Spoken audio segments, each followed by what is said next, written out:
Here we go.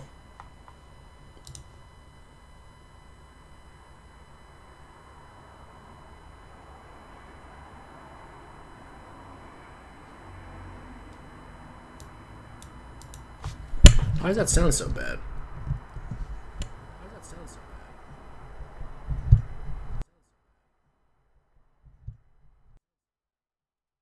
Let's try that again.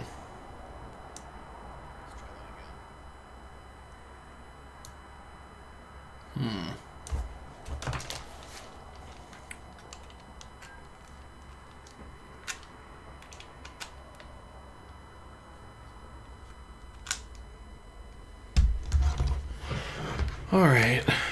I'm struggling. There we go.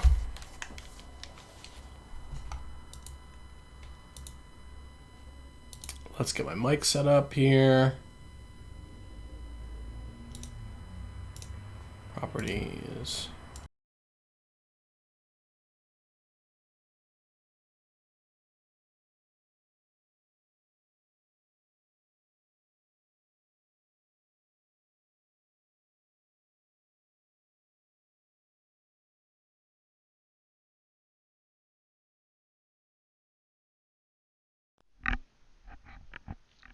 Okay. This man, this mic sucks. I feel like this mic on the wireless, my wireless headset really sucks compared to my Yeti. But my Yeti just has that ring. I can't get rid of it. It's really annoying. How do you get the Riot card back? So I think you might be looking at the Riot card back a bit strangely. Like it's not something you earn or anything like that. Rioters are just free to give them to people who they had a good experience with, either their players or friends of Rioters. So there's nothing you can really do necessarily to get one, but yeah, that's about it. I've given a lot out. I think every Rioter gets a good amount of them, and I've given some out. So maybe I'll see what I can do about that, Pies. Oh, is my voice still messed up?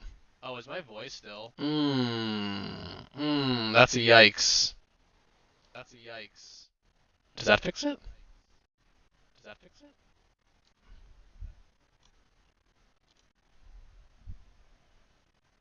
Okay, I've got one more trick up my sleeve here.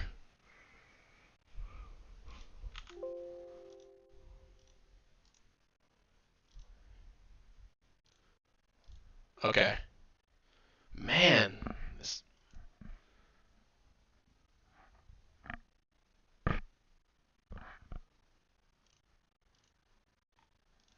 Okay, it just sounds so... Why does my computer sound so bad?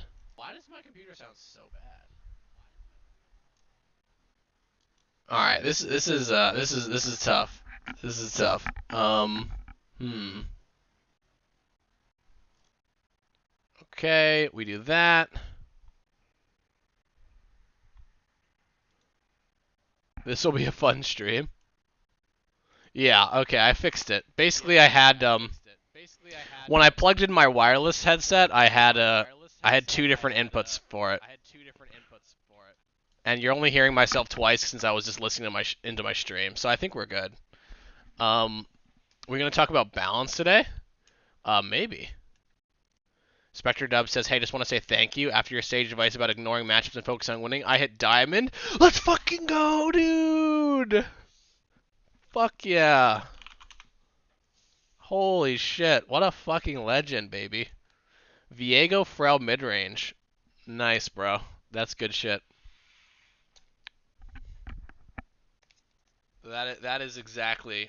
I'm really happy to hear that you got there since you were Spectre Dub. You were like hard stuck platinum for a while after like playing for a year. Was that you or was that somebody else? Sorry, it's been 2 or 3 weeks since we talked. But I remember you asking about let's fucking go, dude. I bet you can get Masters next season. Um, if you keep at it. Like, the reset will put you back, but scrap Diamond 1 several times. times. Yeah, I mean, I'll be honest. Like, it's playing in Diamond with an off-meta deck is definitely you're definitely asking for some tough times since normally Diamond, high Diamond, I haven't really.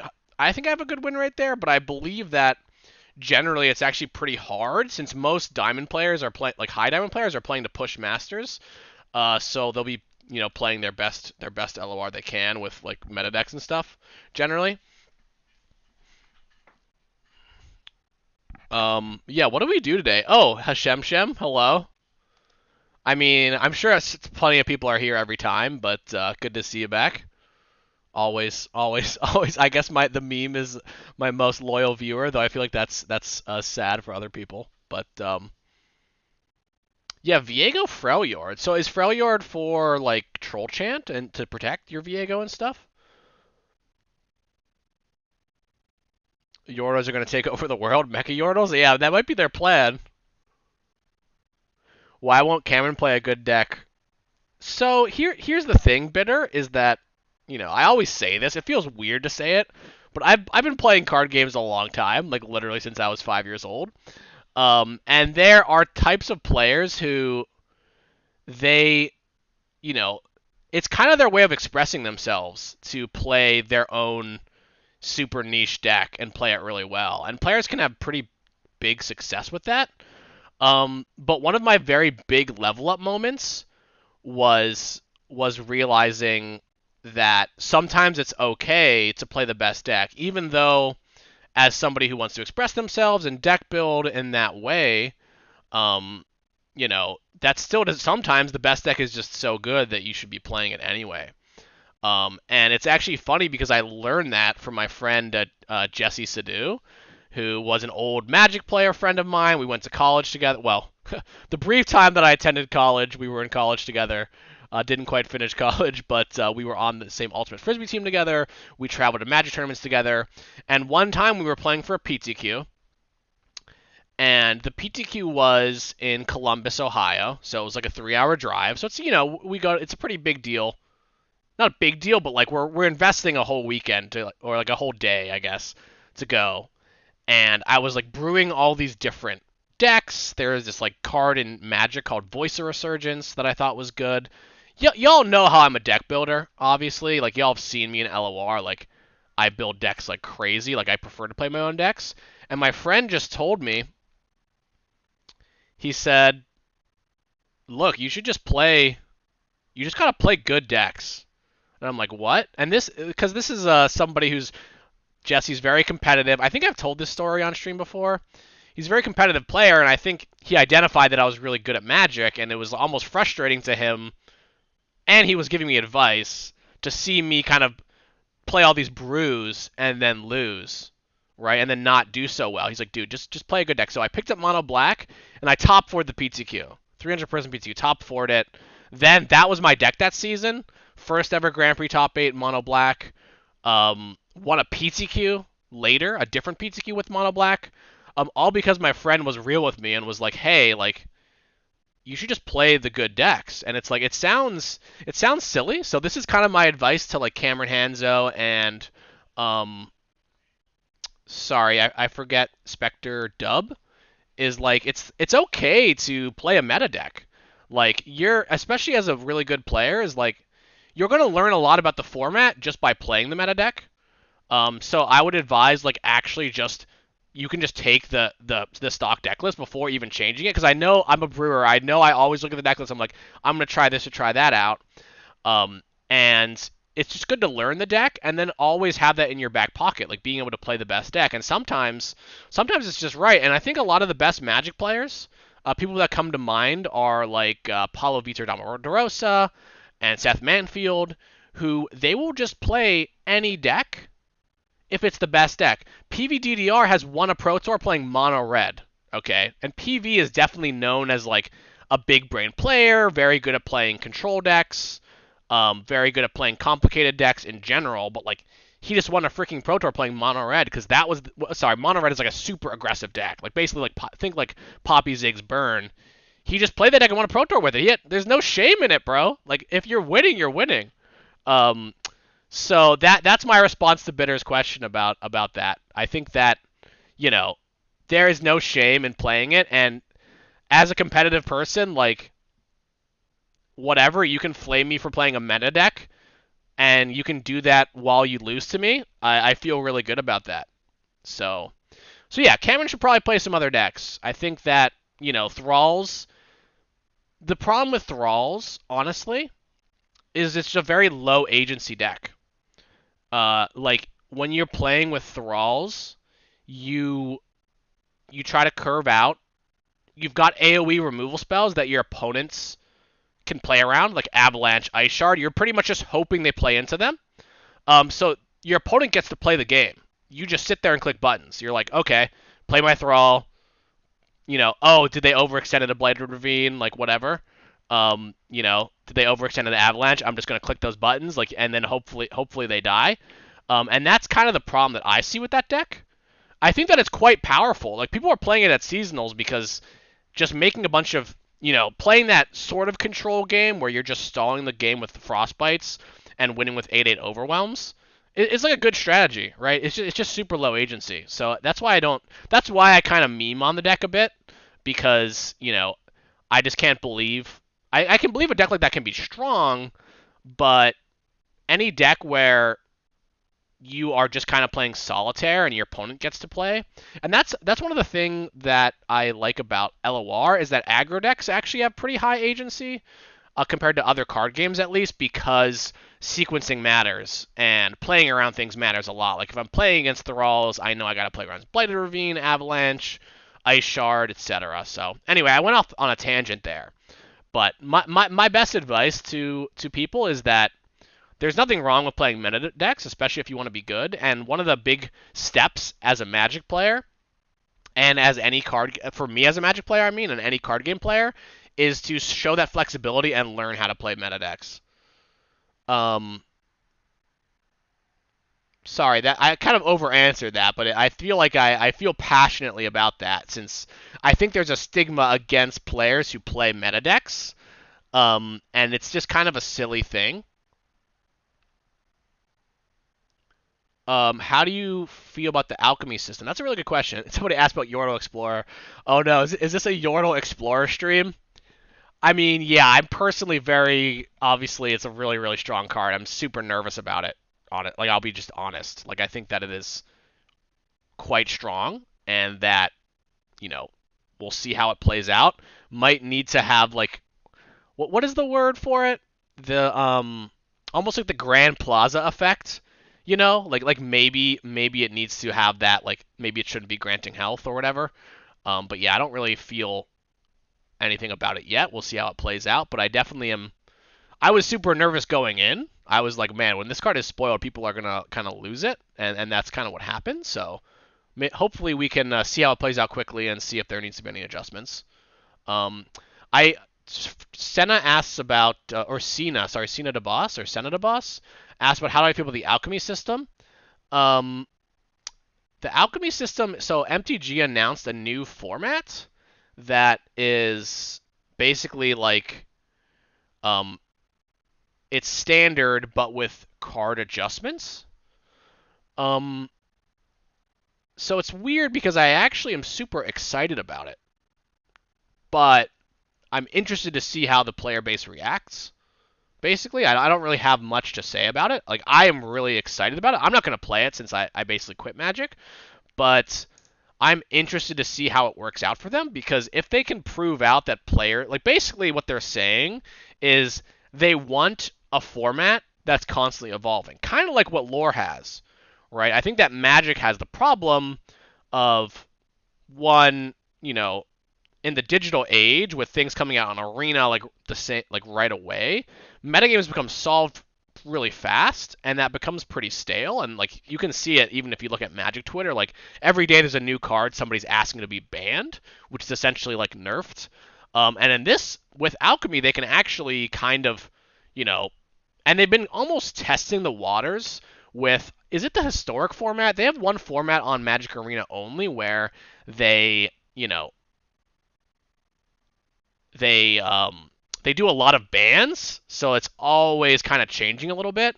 And I like that recipe. I think that for the type of player, super engaged player that just wants fresh formats, wants to be able to experiment, it's going to be really awesome, right? One thing that's going to be interesting to see what they do is I wonder if they're doing buffs. Like we've seen nerfs in Magic in the form of bans, but we've never seen buffs. And I'm interested to see how they approach buffs, right? Because the way that we do it, we're pretty careful. We target archetypes that we think will be healthier, or archetypes like dragons, where we're like, well, this really never was as good as it could have been, and we think it's good for Targon to have good dragons, so like we buff that. I'm interested to see how they actually do it. Do they look at because they don't really build archetypes the same way that we do. Are they going to buff random mythics that aren't seeing play? Are they going to see, oh, white is underplayed? Probably that's what they'll do. Like level 1 is they'll be like, okay, white doesn't have a deck. Let's buff some white weenie cards or whatever. So yeah, anyway, I could talk about that forever, but since this is a lore stream, I feel like I'm going to have to cut it at that. I apparently one of my good friends, Donald Smith, is actually working on it. He works on the play design team, so maybe I could talk to him about it. I could teach. I mean, I could give him a lot of good info to help make that format pretty nice. Glad to catch your stream. Nice to catch you here, Blue Rook. Facial hair looking crisp. Thanks. It's actually was getting really really crazy. I don't really connect here, so I just shaped it up earlier this week, so I'm glad that it looks good. Hotfix if too strong. I mean, any card, now with our new philosophy, any card can be hotfixed if too strong, I think. I think that we've done that a few times in the second half of this year, so we'll see about that. Has Ruben commented if there be any nerfs or buffs with the patch or not? I have not, but I would check the patch notes, when they come out. I can't spoil whether that's happening or not. But that's when that will be revealed. I think they come out the day before, so Tuesday. Yeah, a lot of questions about Poppy and Yordle Explorer. Yeah, I mean, I'm very nervous about the Yordle Explorer. Seems like a very, very strong card, so we'll see how it plays out. What's up with BC region identity being best at everything? Being best at everything. So I think there are some interesting things about BC's region pie. Like I think that the whole idea that Yordles like assimilate into the cultures they go to, and they take a lot of the different mechanics from from other regions, I guess you would say in terms of like LOR, has led to them doing probably a bit too much. Like I have the exclamation point minimorph command, because I generally think that it's one of the is definitely a contributor to them like being too good at like everything, if that makes sense. I'm not saying they are, but like let's step back for a second. Like they definitely have the best pings, and that's definitely intended. But for them to also have pretty much the best point and click removal as well, I can understand like the idea of them having minimorph, right, and them having pings, but very tactically, that makes the region just so good at answering things since they have everything covered. Like when you think about a region like Freljord has really freaking good AoE, right? But they can't kill something big. So it's very similar to Bandle City, except like imagine if Freljord had a minimorph, right? That would definitely make it so that maybe that region is doing too much. So it's definitely a struggle for us because sorry, I shouldn't say a struggle. It's definitely an interesting problem because I think like Bandle City being the 10th region in the game and needing to be at the level of everything else that has come before it, while being a lot smaller, like there's a lot less Bandle City cards coming out, that maybe created some problematic things in their kit. But yeah, I actually, the card that is actually kind of offensive to me right now is Stress Defense, because it actually, and Minimorph, since I think that they're both doing things that if we have our own region pie where we define what regions are. I think they're both doing like Stress Defense is doing something like, for instance, protecting units, which is something they don't really do. I know there's a ton of memes about this, which I'm not really, I think they originated from me, which is unfortunate, but I think that somebody posted on somebody did a recap of my stream, and I think that somebody else had tweeted about it. But basically, yeah, like stress defense, but particularly allows them to protect their own units. Minimorph, I think it's intended that they can transform and do that kind of quirky removal. That's not strict, like it is removing things, but it's not actually, you are relieving the 3/3, and it is a bit mana inefficient. But that plays so well into their idea to ping things, right?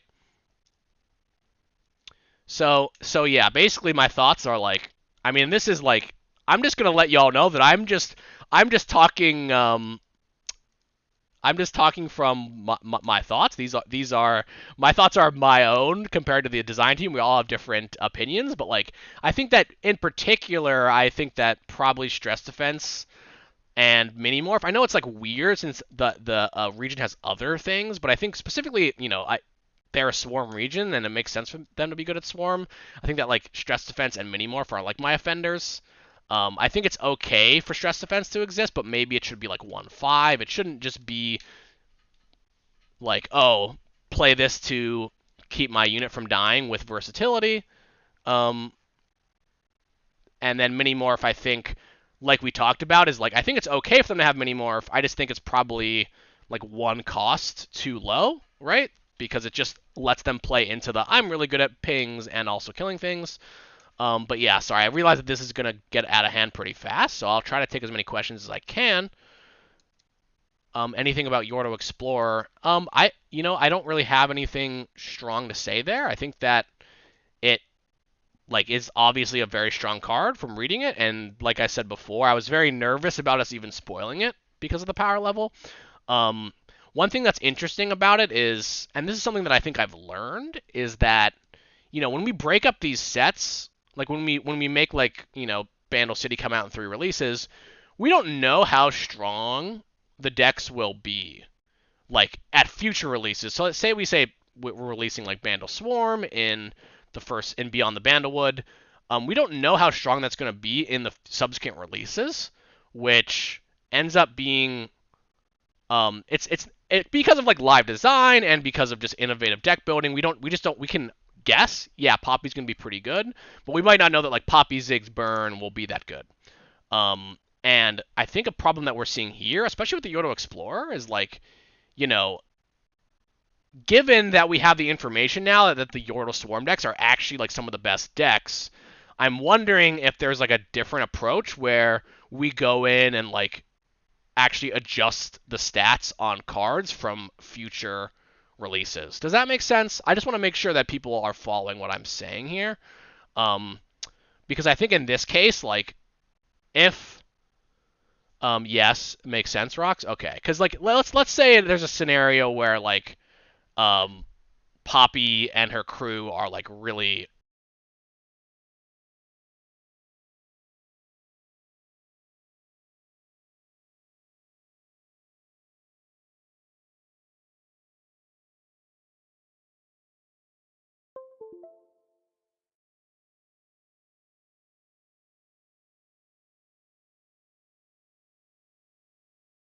Okay, I'm just checking my mic here.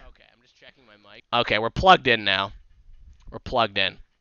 So basically, like, imagine that Poppy and everything didn't land that powerful. Then it would actually be nice that we have a card, like a callback card, that's coming in and reinvigorating that archetype. I know that we did that with, for example, like Eclipse Dragon. I believe I can't remember. I think it was Monuments of Power, but like Aurelion Soul didn't come out with Eclipse Dragon, and then we had Eclipse Dragon come out afterwards, which really like brought some new life and some new deck building into that archetype. So I do kind of I guess what I would say is that is something that we want to do. The problem is when those cards that come and reinforce the archetypes, those are already the good decks, right? And that's kind of the case with Yordo Explorer. Is that unreasonable? I really would like some feedback here, since I'm I want us to get better at this, so I want to get some feedback from players in terms of how it works, because I think that like the idea there is that there's just more movement in the metagame. We don't always release decks fully when it comes out, But when like the two best decks are like Yordle decks already, then we need to go back and be like, hey, maybe we should change this card before release. Um, it's reasonable. I think Yordle Sport should be a 2-1. Um, yeah, I mean, I don't really. It's tough because when I talk about nerfs now, it's like one, I'm not the live design lead, and two, like I don't want it to put the impression that it's gonna be changed. I can talk to Deadbolt Doris about it on Monday. But I'm guessing that almost like a Grand Plaza treatment would probably make more sense. Because I think it's really the health that matters. Though then the card might just be unplayable, so that's tough as well. But yeah, we'll see how it plays out. It's weird since you aren't in live design. So I do live design work. I'm just not the lead right now. I think I've got a command for that actually.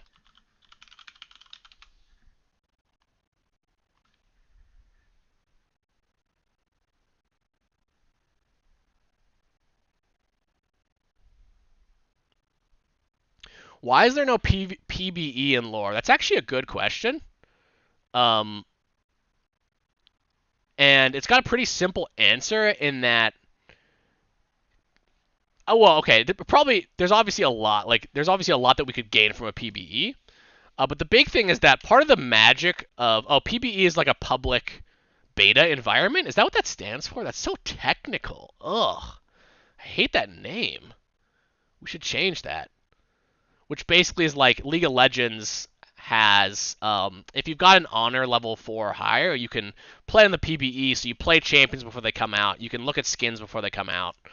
Um, and what and the reason that I think that's not really for us is part of the magic of card games is really just mix and matching and figuring things out. And I think a lot of that is actually lost with the public beta environment. You know, we do have player like I do think we invite some of our influencers and streamers to do play tests like the day before just to build hype for the expansion, which I really like that program. But you already see some people being like, "Oh, the meta's already solved before it started," which isn't really true. But I think the whole idea of a public beta environment is to like, you know, it would definitely benefit us in terms of like getting bug fixes, figuring out power level of cards. But I just think a lot of it's just so special in a card game when a new set comes out, right? There's nothing like when the new set comes out, nobody knows what's going to happen, what new champions are good, what new combinations you can build, and when that's already been 2 weeks of people playing, I think that's just not a special moment anymore. I just don't even care. I'll go on Mobalytics and just pull the best deck or whatever. So, but yeah, sorry, that was a really long answer. There's obviously a lot of resources involved in creating something like that. Like, I'm not a producer, I'm a game designer. I don't really make those type of big decisions in terms of like product. Like, do we want this or not? Sorry that I'm not. I'm really sorry, y'all, that I'm not. I'm trying to follow chat here. Um, can we nominate you to be promoted to lead? I mean, I'm not. I live design lead is definitely weird. Like we don't actually have somebody. I've talked about this a lot. We don't have somebody that is the live design lead anymore, and that sounds like bad, but it's actually more that a lot more people on the team are working on live, if that makes sense. And like the efforts are all under Deadbolt Doris, so like there's definitely a lead, but it's more about having more people on the team. Like all designers on the team now contribute to live design. But yeah, can it be me? I mean, if it's, I wish it was that simple. I mean, if they wanted me to look at every card and say, hey, like we can ship it this way, or hey, we need to nerf it, like I'm willing to do that. Oftentimes it's not really that simple because it's relatively tricky since there might be archetype goals for certain cards to be callbacks or certain cards to be playable or not playable. It's not as easy as it sounds, but if they wanted me to do that, I would do it. Is all I'll say about it. Trying to keep up with people.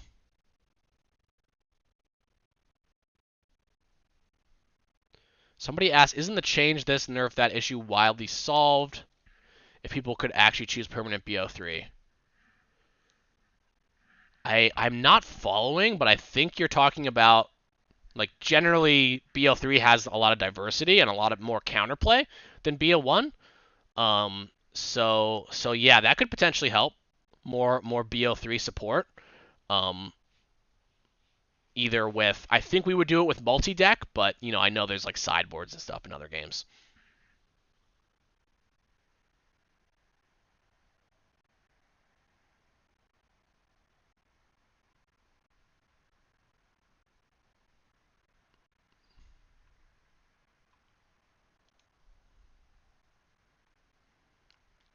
Are we ready for a Poppy meta? We haven't we been in a Poppy meta, but yeah, it is scary. Like I am very scared of what's gonna happen, honestly, which is not often said, if that makes sense. Like I feel like I generally think that formats have a lot more room to breathe than a lot of our players do, and I think I've proven that with decks. But it might get a bit out of hand. We'll see.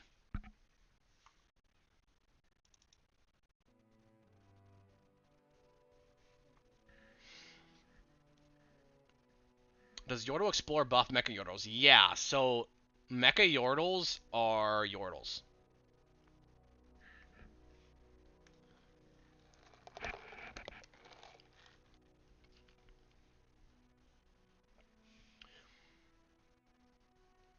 Do I think Nightfall archetype needs more love? I think it could use a buff, to be honest.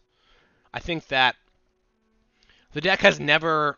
It's weird because the deck has always been better than people thought it was, but I don't think it ever has. I don't think it ever has gained the outright power back that it had when Pale Cascade was +2/+1. And Pale Cascade is a frickin' tricky problem because when it's +2/+1, it's just way too good. Your opponent can never block. It pushes a ton of damage. It's card advantage. It activates Diana. So yeah, it's definitely weird because we could buff Nightfall units, but I don't know if that actually will change the deck too much. But I think that maybe Diana could use a buff particularly. Like I think that Nocturne is super powerful, but Diana has fallen off a bit. Any thought on current state of Elite? I actually played a decent amount of Elites, but I don't really have any strong thoughts about them.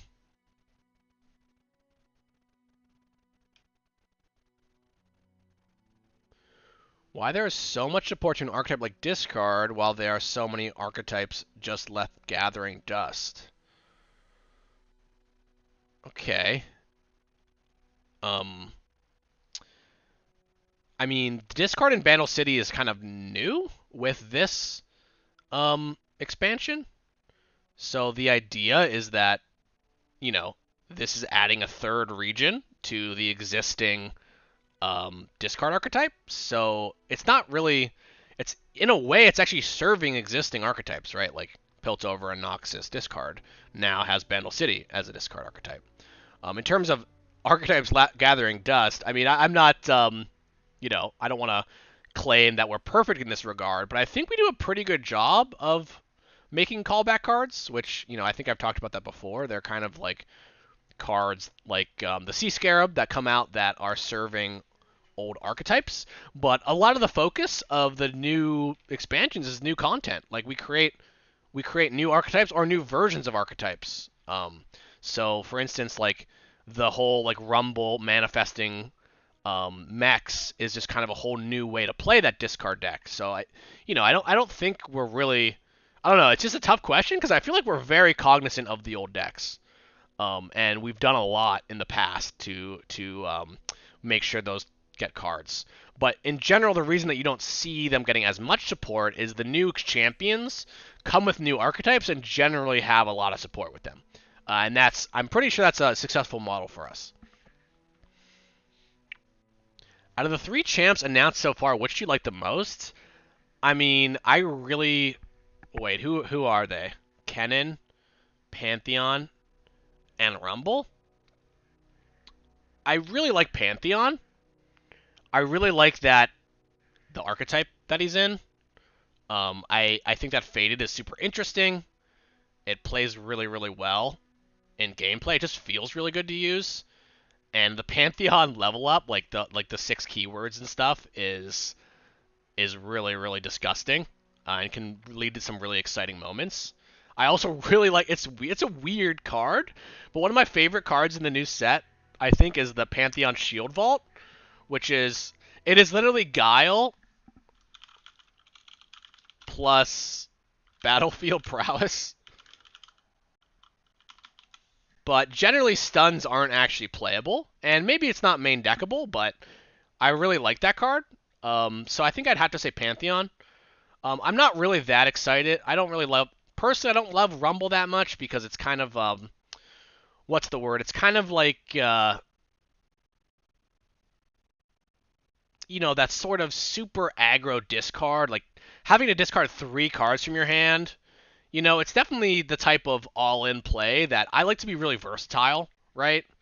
Like, y'all know that I like to play, like, aggro decks that are really mid-range decks and mid-range decks that are really aggro decks. And Rumble, when you have to discard 3 cards from your hand and, like, he gets challenged or, he gets killed with, like, a Mystic Shot and then a Thermo Beam and you're, like, you just spent 4 cards on a Rumble. Yeah, Rumble's not. I don't. I think his pattern is sweet too, because then subsequent Rumbles get the buffs as well. But yeah, I think that Pantheon Rumble's not just is not my playstyle as much as Pantheon is. The sort of like combat tricks, being aggressive on both offense and defense. I like Kennen. I think that Kennen, obviously there's more to come potentially on Kennen, but Kennen is pretty cool. But I think Pantheon definitely is my favorite. That's a good question. Thanks for that.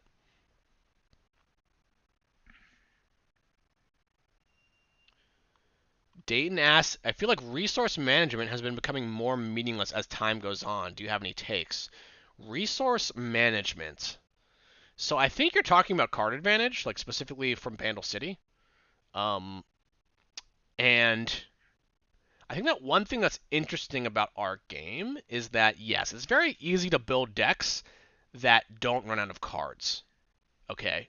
I think that lots of different decks can do that. Aggro, control, combo.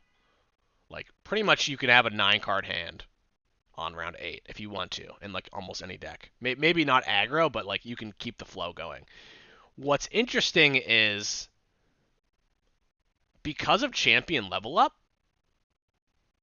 and because of, like, how much burst damage you can do, because ultimately LOR, when you think about LOR and all the different effects cards can do, a lot of them boil down into either like stats, like units with stats, you know, buffs, which go plus or minus stats, and then damage spells, which, reduce stats. And a lot of our game revolves around just like punching your opponent, and at some point you want to get more stats in play than your opponent and kill them. And one thing that I think that is interesting is that in our game, let's say that you're playing an aggro deck, and let's say that you can't do this anymore, but let's say you just loop Loping Telescopes infinitely. Like, in a lot of CCGs, that would be, like, really good. Like, you probably would win. But in LOR, there's a lot of powerful, I don't want to call them combos because they're natural, but cards like Ezreal, cards like Shellfolk, cards like Ladros. There's a lot of cards that can actually take the game to a conclusion in the late game. And I do agree that Bandle City, like their main strength of manifesting things means they have a lot of cards, but that doesn't mean that they, like, you can die with 8 cards in hand, right? And then it's like, well, what did all your card draw do? Not much. And I think a lot of decks are good at doing that. Like there's even Scion. I'm trying to think of all the different decks that exist right now that are not just like creature aggro decks. But yeah, basically what I'm saying is that I think that it is a problem if the card advantage is decisive. Okay? But it's weird. In LOR, it's so weird. In any other card game, we talk about 2-for-1s, right? You talk about, okay, Pokey Stick, your Teemo, and it's like, I'm automatically advantaged because I have 2 pieces of cardboard. Like, I got 2 pieces of cardboard out of 1 card. But in LOR, it's so strange that it almost doesn't matter. Like, it almost is like Normally, you could look at resources, like, and I do this during my games. I'll count all the cards that my opponent has in hand and in play, and all the cards that I have in hand and I have in play. And a lot of the times in card games, it's very deterministic. Like, it's like, oh, my opponent has 8 total cards and I have 6. They're up 2, like I'm losing. I don't know. There's something about lore that doesn't make it feel that way. So this is a very this is not like a dev answer, by the way. This is like my take. Is basically like, I think it's fine for a region to be very good at drawing cards and manifesting cards, given that that doesn't automatically put you at an advantage against the other region. And I don't think it does. You know, I really don't think that it does. But yeah. Sorry, I feel like I don't know. Hopefully that made sense, but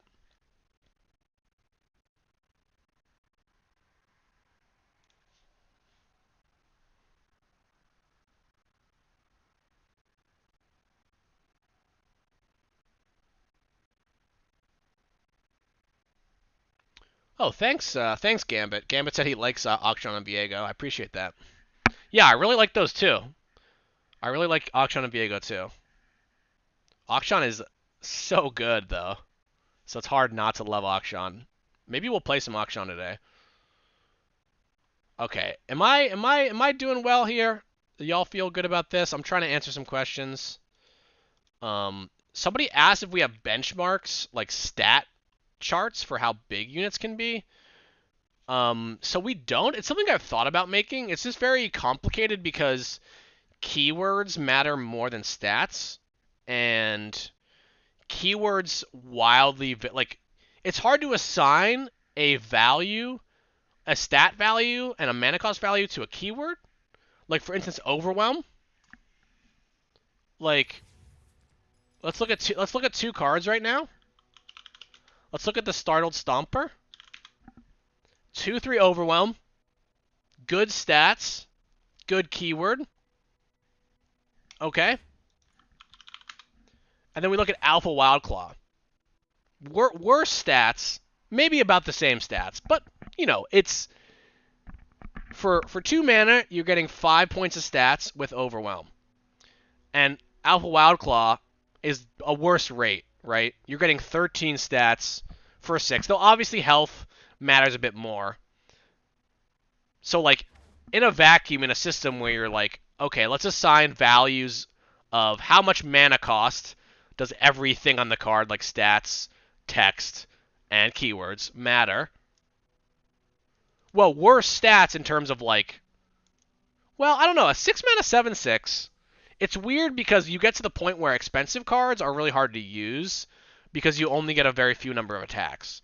But I guess what I'm saying is like, this card is just actually really good, right? This card has even seen decent play in normal games. But on rate, the stats are worse than the Stomper. Like, you get more stat points per mana that you spend, but the Overwhelm isn't actually that good on the Stomper, obviously, because it only has 2 attack. So, like, you can make a system, but I believe that an intuitive system covers it pretty much just as well, if that makes sense.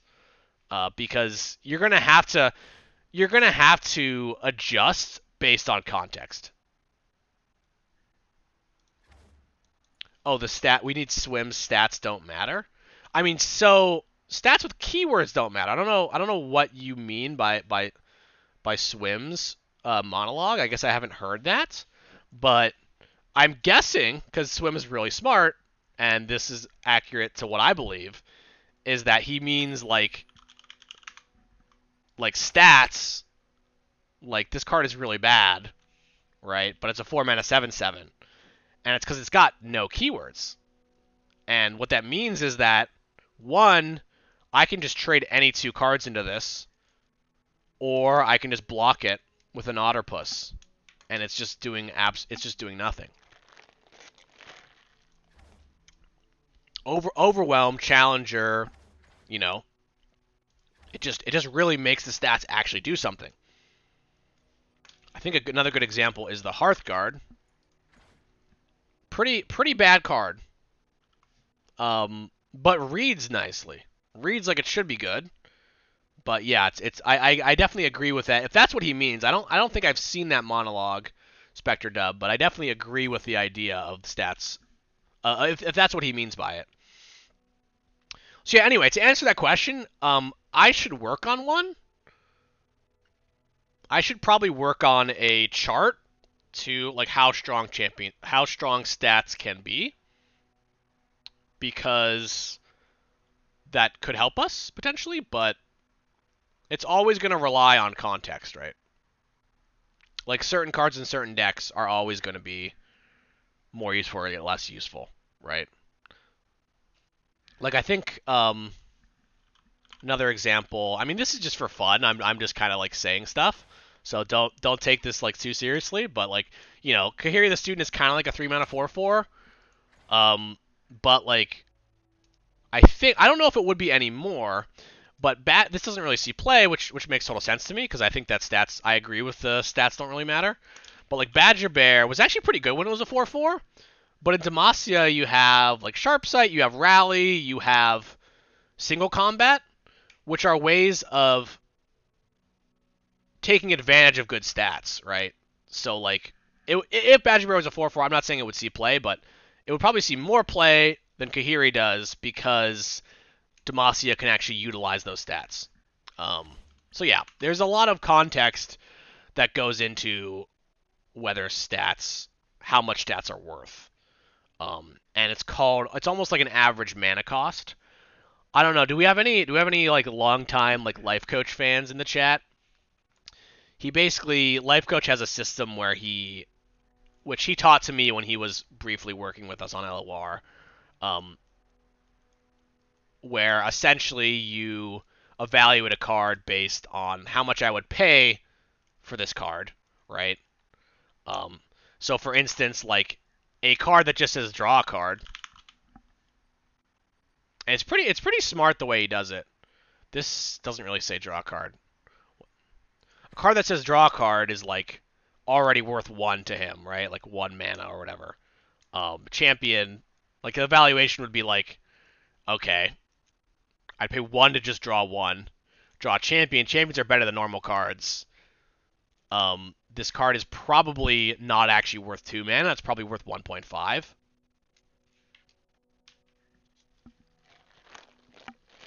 Never playable at 2, always playable at 1.5. Maybe not even playable at 1.5. Entreat sucks. Entreat sucks. Just have the champion in your hand and play it for 2 less. I don't care if you're playing Anivia.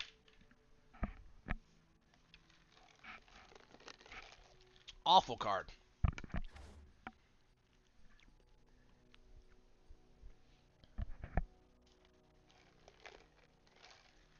What about Fiora? Well, that's the thing is like, see no, your Aemon DX is onto it.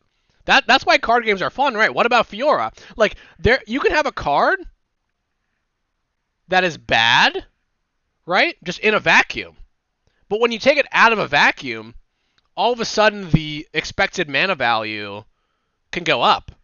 And you're totally right. In a Fiora deck, yeah, maybe this is worth 3 mana, right? In a mono Fiora deck, and maybe all of a sudden in that scenario you're playing 3 entreats. Which is sick. That's cool, right? That's like I always talk about the beauty of card games, and I know it sounds cheesy, but I think that is what makes card games interesting. Is that's what deck building is. If deck building didn't have deck context, then every deck would be the same deck. You would just play the best cards, right? So yeah, no, I totally see it. I guess sorry, I shouldn't have said it's a bad card. In a vacuum, it's bad. There's, in a vacuum, and when I say in a vacuum, I mean like, if there's not considering any context at all, basically. It's like, would you pay 2 mana to draw a champion? I do think there's a back in the day, I think I had an Ezreal deck that used Entreat. Back when Ezreal did 2 damage, remember that? On level 2? For burst spells. So Entreat was actually really good in that deck. because it would draw your Ezreal, or if you had an Ezreal already in play, it dealt so much damage because it would draw you a Mystic Shot, like an Ezreal's Mystic Shot, and that would deal a lot. Did Camp for the Doubt have a different ability at some point? I don't think so. I remember it always having Challenger, which is like notable because Targon doesn't really get Challenger outside of Invokes. That's one of their like it's not, we're gonna call it a weakness. It's one of their something that's not in their region pie. So it's definitely special for Targon to have that. I do agree that I think the stats might be a bit low on that guy, or sorry, not on that on her. I think it's a her. Um, so yeah, I mean obviously it's got a big quest to it, so it's okay that it has Challenger in this instance, but that's definitely supposed to be like a special thing for them. But I definitely agree that it's probably a tad bit undertuned. So in terms of a different effect, I don't remember honestly. I don't remember. I didn't work on the Bandle City like set 5 is what we called it internally. This is like the first set that I haven't really worked on that much. I did Expeditions, and I worked a little bit on the landmark Xerath Ziggs like during file design, so like numbers tuning and bug fixing. But I didn't really work too deep on the whole set, so I don't really have that much context about Cam 4. It does have a sweet animation though. Oh, Kavira's here. What up? What up? We got a mod in the chat.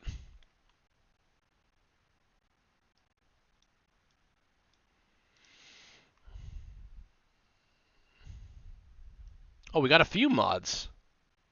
Oh, we got Utilale. We got Victor and Baj Attack. Wait, Utilale is the person that just earned their slot as a mod. You'll love to see that.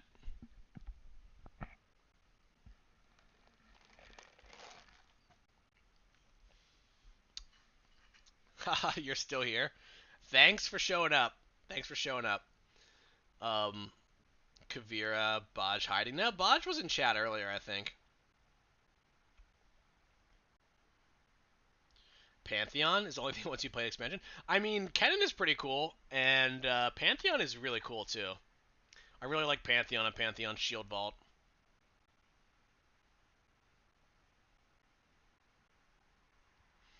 So should we play some games? Or just chat?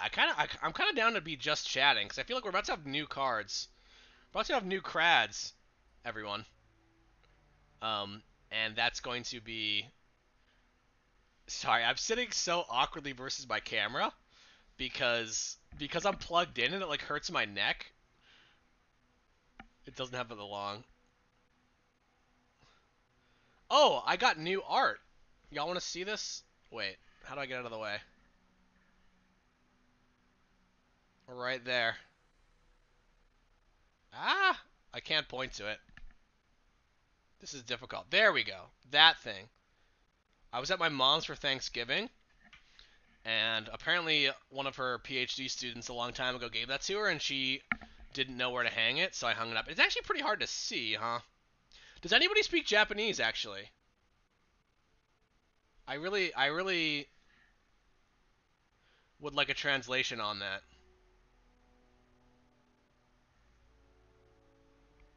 Because I have no idea what it says.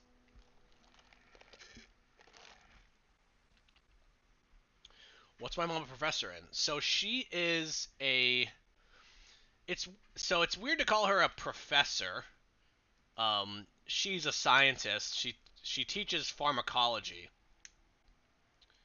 And she was recently the dean of the pharmacology department at the University of Minnesota. So, you know, she is a professor in a sense that she has a lab and she has PhD students, you know, who work underneath her who are her students, but she's not like a I'm in a lecture room type of professor, if that makes sense. But yeah, she teaches pharmacology. So the study of creating medicine. She has a specialization in lung cancer research. She's got some fascinating research on the estrogen receptor, which I've read and totally just not understood at all, but I tried to understand it. It is cool. My mom is cool. She's cooler than me, that's for sure. But yeah, she was the first female head of a science department at the University of Minnesota. So she's just a badass. Most interesting science topic to me. Oh, Kavira studies pharmacology? Maybe you know my mom. Probably not, but you know. Um, Most interesting science topic to you. So that's a really good question. Man, there's just so many. So, man, I have to pick one, or can I just talk about things that are cool?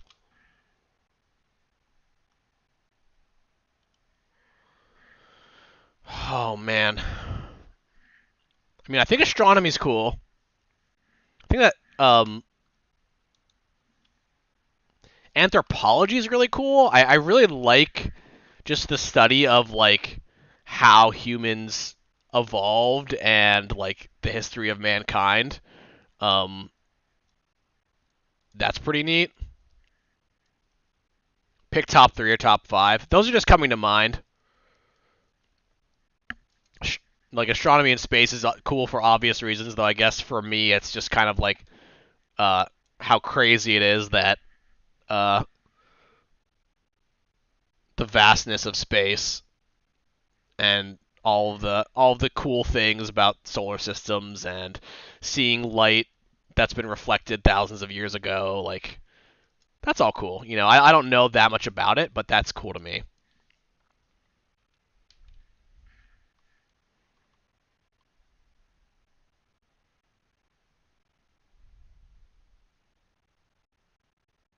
You really like how unique a lot of Mecha are? Yeah, actually, Mecha are really cool. I definitely will give it that because Mecha are different from Celestials, where there's not two of each cost.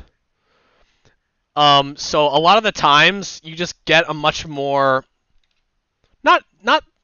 I mean, there's a lot of ones that cost the same amount of cost, but not that it's more random. That's a weird way of putting it, but it's less like scripted, if that makes sense. You know, I feel like a lot of the times you play a Solari Priestess or a super cool star chart to get something in particular. And that doesn't feel to be the case with the Mecha. Also, there aren't spells. Like, Celestials have spells. Just, like, having access to things like Comet and Equinox are so strong, where Mecha you just get units, which is definitely, even if the units are, like, overstated, like, it's a much less defined and powerful payoff. Does that make sense? Because basically, like, you don't have the versatility of getting spells. So that makes it feel different from Celestials. Like it's more aggressive, definitely. Did I see Skilled Roy's predictions for the set? I didn't, but I always love reading the predictions. I love reading the predictions about like the Void and the Watcher and stuff like that. That was really cool. Really appreciate the streams. No problem. Monsoon Seasons asks, why is BC so powerful? Yeah, I mean, I talked about this already. How much do y'all want me to talk about this? I can keep talking about it. Like, I don't, you know, like I said, I didn't really work that much on the set in general, though I definitely have some some opinions about things that might differ from other people on the team. But yeah, Void a lot. Yeah, Bandle City is definitely really strong. That's for sure. Yeah, we talked about Yordo Explorer a few times already. Um, so I don't know if I want to repeat things, but I can say with confidence that I'm very nervous about it and have been for a while. I was nervous about us even spoiling it, because I just knew that it was, you know, quite powerful and quite divisive. So we'll see what happens, but we always have the opportunity to make adjustments. Like, might be a Grand Plaza situation where just like the health is just way too over the top. We need a exclamation point Auto Explorer. I can't set it up right now, but maybe for next time I will.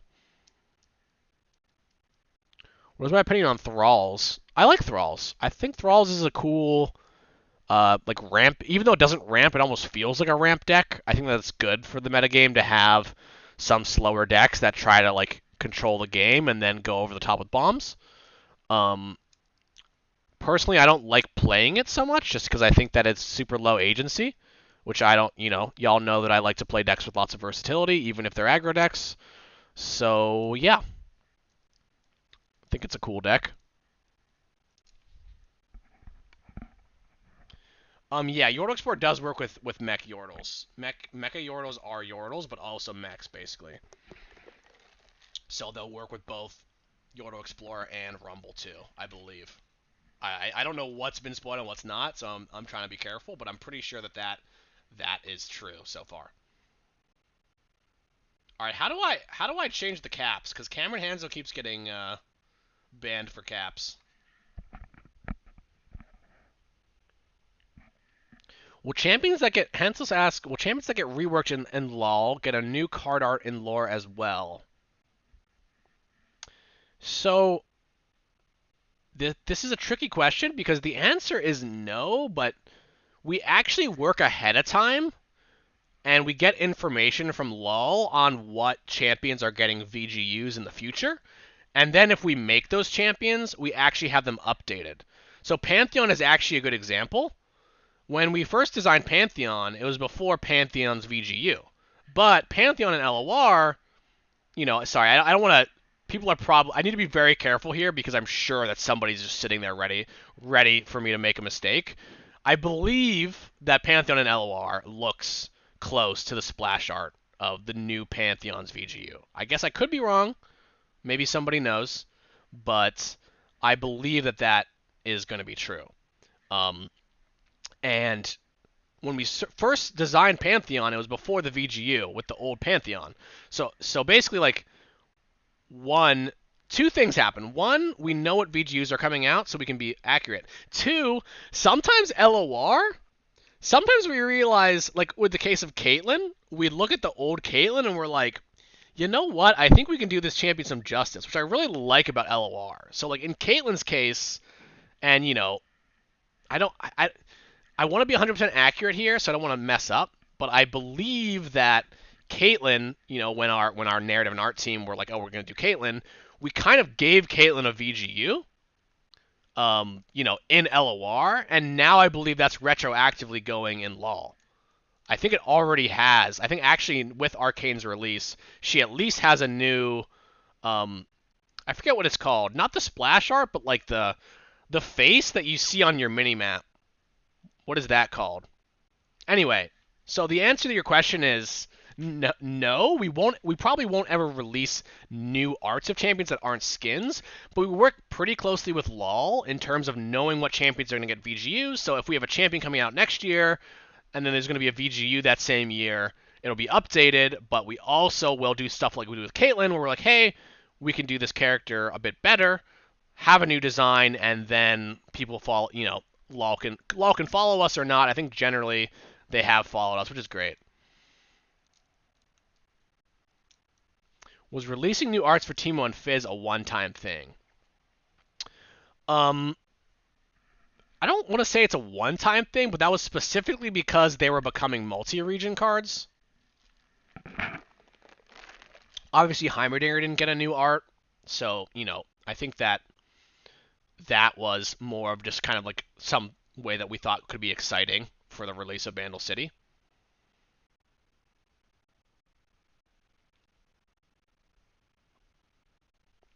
Will we ever add animations to existing cards?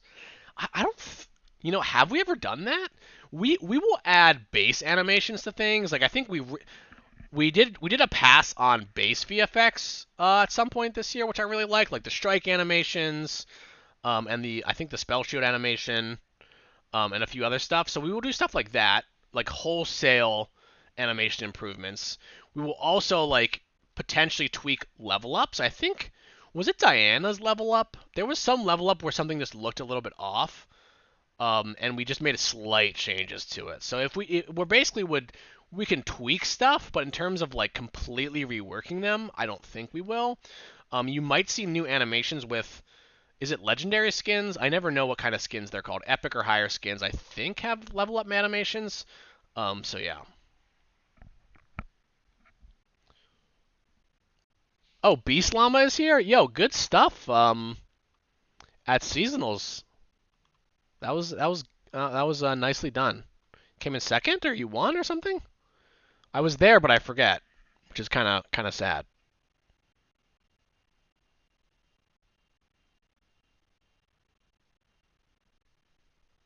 Did you win? Oh no, you lost the Lemire.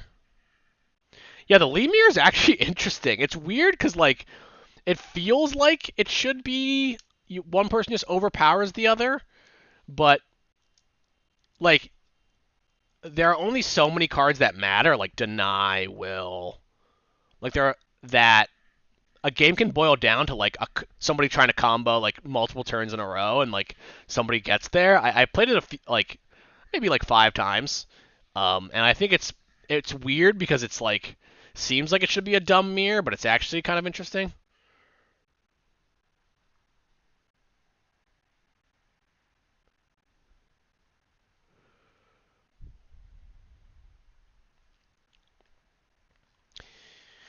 Okay, how do we decide which champions that come into future expansions? So there is a lot of work that comes into champion roster. I'm trying to figure out what the best way of explaining it is. Namely, one is that we obviously take into account data from League of Legends, both not both popularity but also diversity. In terms of like, I think Pantheon actually specifically one of the reasons we wanted him in the set was because um, in a set full of Yordles and cute things, we thought it would be nice to have a character like Pantheon, who is like this strong god slaying player for people who really like that fantasy, and also just because it's a nice change of pace from like little cute Yordles, like then you have Pantheon. So things like that are definitely taken into account. Mechanics are pretty big, so oftentimes when we're creating set themes, we think about, well, what kind of mechanics do we want in the set? Especially when we're making a new region, it's like, well, Bandle City's going to be good at this and that. Like, they're going to be good at Swarm. They might be good at, like, creating cards. They might be. I remember when we were designing Bandle City, it didn't end up coming into place, but we were talking about storytelling as something, and then we mix and match, and we take champions from League of Legends that, meet all of our criteria, and then we start designing. We start designing for them, right? We start designing. Mechanics, and we literally have paper play tests. Like, we Sharpie on cards, we have a Google spreadsheet where we can play games, and we'll see what mechanics are working and what not. And then that also adds, that's the biggest component to it, because then all of a sudden when we're like, oh, you know what, like Kennen, like recalling Kennen himself and playing him again, like that's going to be a mechanic. Okay, like how do we get the followers? Like, okay, we need a champion pairing for that, or don't we? Oh, okay, if we do, then what are our candidates from champions that we haven't made? I feel like I'm doing a bad job explaining it because it's really so fluid. There's so many things that go into it, but that's generally how it goes. I think another thing that we look into specifically is just making sure that not only that we have a well-balanced roster, but that we are designing in a way where we won't necessarily run out of champions. One thing that's interesting in LoR is if you look at all the regions in Runeterra, certain regions just only have like 6 champions, and another one will have like 12, and that actually makes it difficult for us. And that's why a lot of the times, like, you'll see stuff like Malphite and Targon, which is like, I understand that that's not 100% accurate, but in terms of like a mechanic of, this landmark based mechanic that also is, it's very Malphite. It plays pretty well, and Malphite could totally be seen in the mountains of Targon. It just fits, and that's sometimes why you see those champions there. I mean, ideally, we'd have enough champions in each region to always pick, but a lot of the things that we consider are the longevity as well as kind of like what ifs. Like that's something about card games in general, especially in our game, is like when, and I think that our narrative leads, like Mel Lee, has talked about this a while ago in an interview about when characters meet each other in game, it's more of a what if scenario, right? Like when Draven sees Teemo or whatever, for instance, and he says like, "What the f is that?" You know, this is kind of like that's not necessarily a canon thing that happened because it's just a card game. People are mixing matching regions. People are playing, Freljord cards against Shurima cards that in actual Runeterra would never actually see each other. So a lot of the times that is taken into account for the things like Malphite being in Targon, since I believe he's kind of Ixtali, which is not a region that we've necessarily represented yet. But things where they make sense, right? I think another thing is like, for instance, Teemo originally was from Piltover and Zaun, which it's kind of weird because I think that over time we've gotten better at being a bit more. I don't know. It's weird for Yordles since Yordles kind of can appear anywhere out of Yordle portals and like assimilate into the culture and absorb things. So a lot of the times when we're doing the champion roster, we run into those kind of problems. Does that? I feel like I'm always asking if that makes sense, which means I can definitely get better at public speaking and answering designer questions. But yeah, those what if scenarios are like exciting, but they also lead to those things where people are like, man, like I think somebody even said in chat, like it sucks that Malphite won't be an Ixtal, and I think that I agree with you, but it does allow us to create new stories, right? Like we're telling stories with Malphite and Chip and the sort of like the rock elementals around Targon and stuff like that. So it's not like we don't get anything out of it, and we also allow us to sort of have region sustainability. Otherwise, we're just going to run out of, it's very, very tactically for our card game, we're going to run out of champions if we just try to always put champions exactly in their same spot, as long as it can make sense. And sometimes we get into a bit trouble there, and I don't want to talk about this too much since, I read all the lore of all the champions I design. I know lore pretty well, but ultimately players often know lore the best. And I think I got in trouble recently when I was talking about Kadrigan, because, I think players are generally pretty thorough with this kind of stuff, especially the people that like this. So I said that this is the Infernal Drake, and players were like, "You're lying, you're dumb, you don't know what you're talking about." And I thought that was the case since it's obviously named the Infernal, right? But this doesn't look like the Infernal Drake necessarily. So I actually had a conversation. I went to the LOL narrative team, and I asked like our narrative team as well with Rowan Williams. And they've had some interviews with Saucy Mailman, if people have seen on seasonals and stuff like that.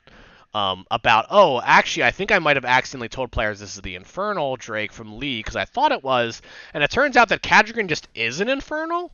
Not necessarily the Infernal Drake from League, but that is, like, the type of dragon. So, yeah, it wasn't necessarily like I was giving misinformation. I was just a little bit confused based on the naming convention.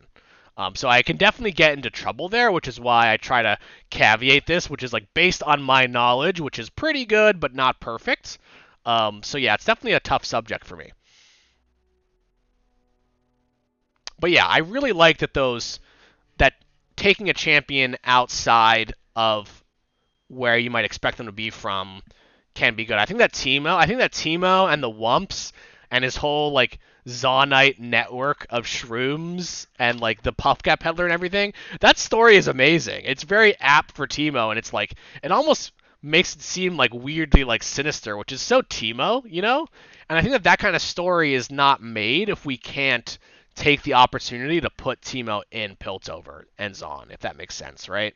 I'm sure that you can still make it, but I think it just makes it a bit more dynamic potentially. But yeah, I definitely feel for players who are sad about their mains not always necessarily being in the correct region.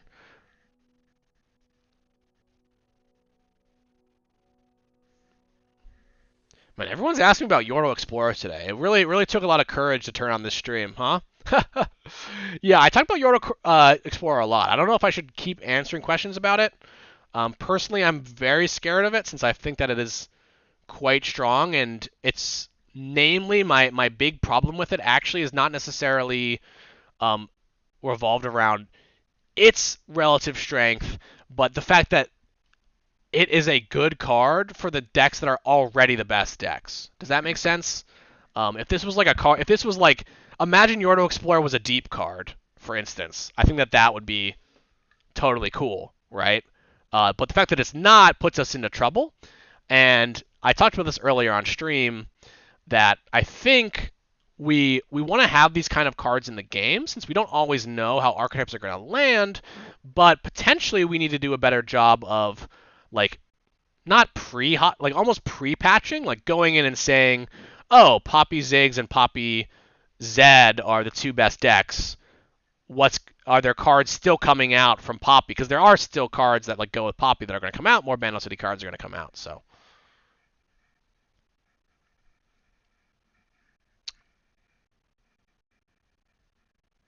it's quite obvious where it's going to land. Yeah, I mean it seems really good, right? It seems quite strong.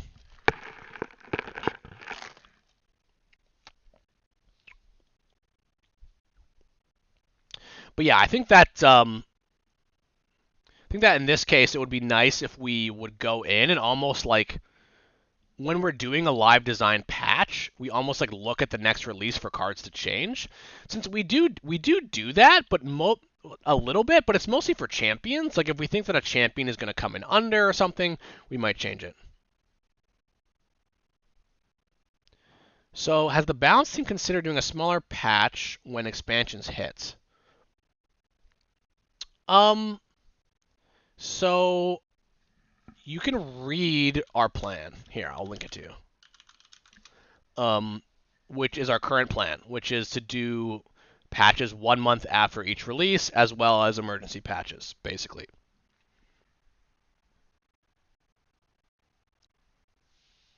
Which is our current plan.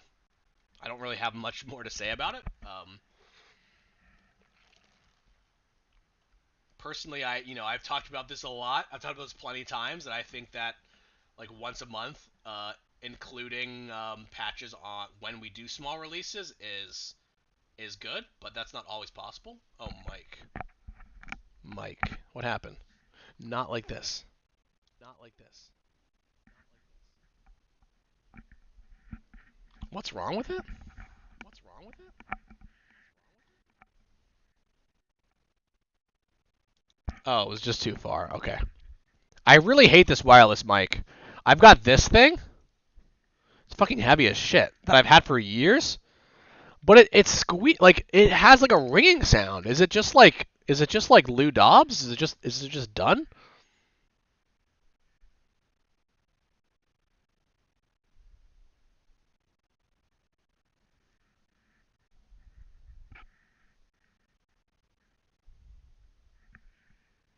Yeah, I got a new cable for it though. Like, cause my old cable, there was a very traumatic moment where my cable like bent and like snapped, and I got a new one. But I don't know.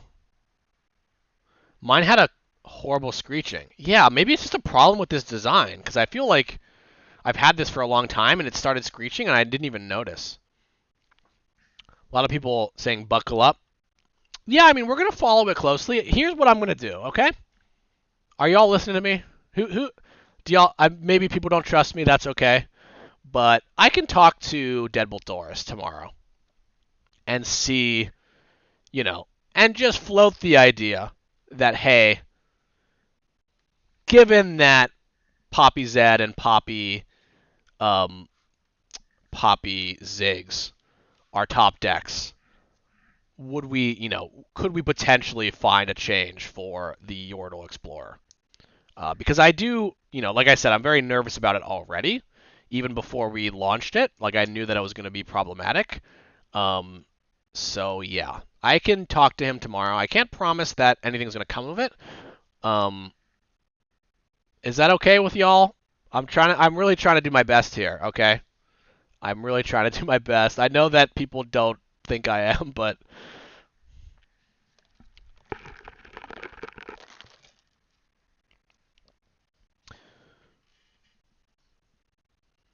Thanks. Yeah.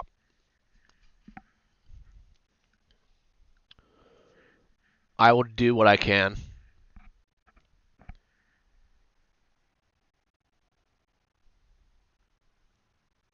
Explorer unanswered into Mare should be an argument about how backbreaking it's going to be. That doesn't even sound good to me. Explorer into Zig sounds good to me. Explorer into Mare is like whatever.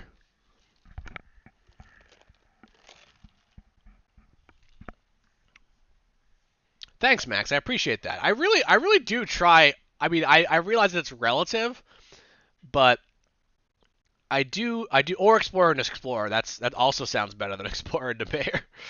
Um, then you play the Mayor. Then you get a 4/4 Mayor. But you play no. Then you bank and you play a Lecturing Yordle, and it's a 5/7, right? And then you can ping something.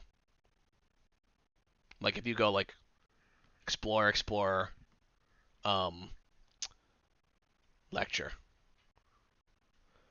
But yeah, I really do try a lot, and sometimes it's tough. Sometimes it's really tough because I feel like, I want to do what's best for players. I want to do what's best for our design philosophy. I try to keep very in tune with players, and I'm always playing. I'm always playing the ladder. I'm kind of like ladder guy at work. And I really do try to take what I learned from y'all and apply it to the game to make it better. And I realize that there are things like this that happen, and there's like flames and stuff, and people quitting and everything, and that's okay. Like I think that is totally viable response, but it doesn't mean that we're not trying our best. So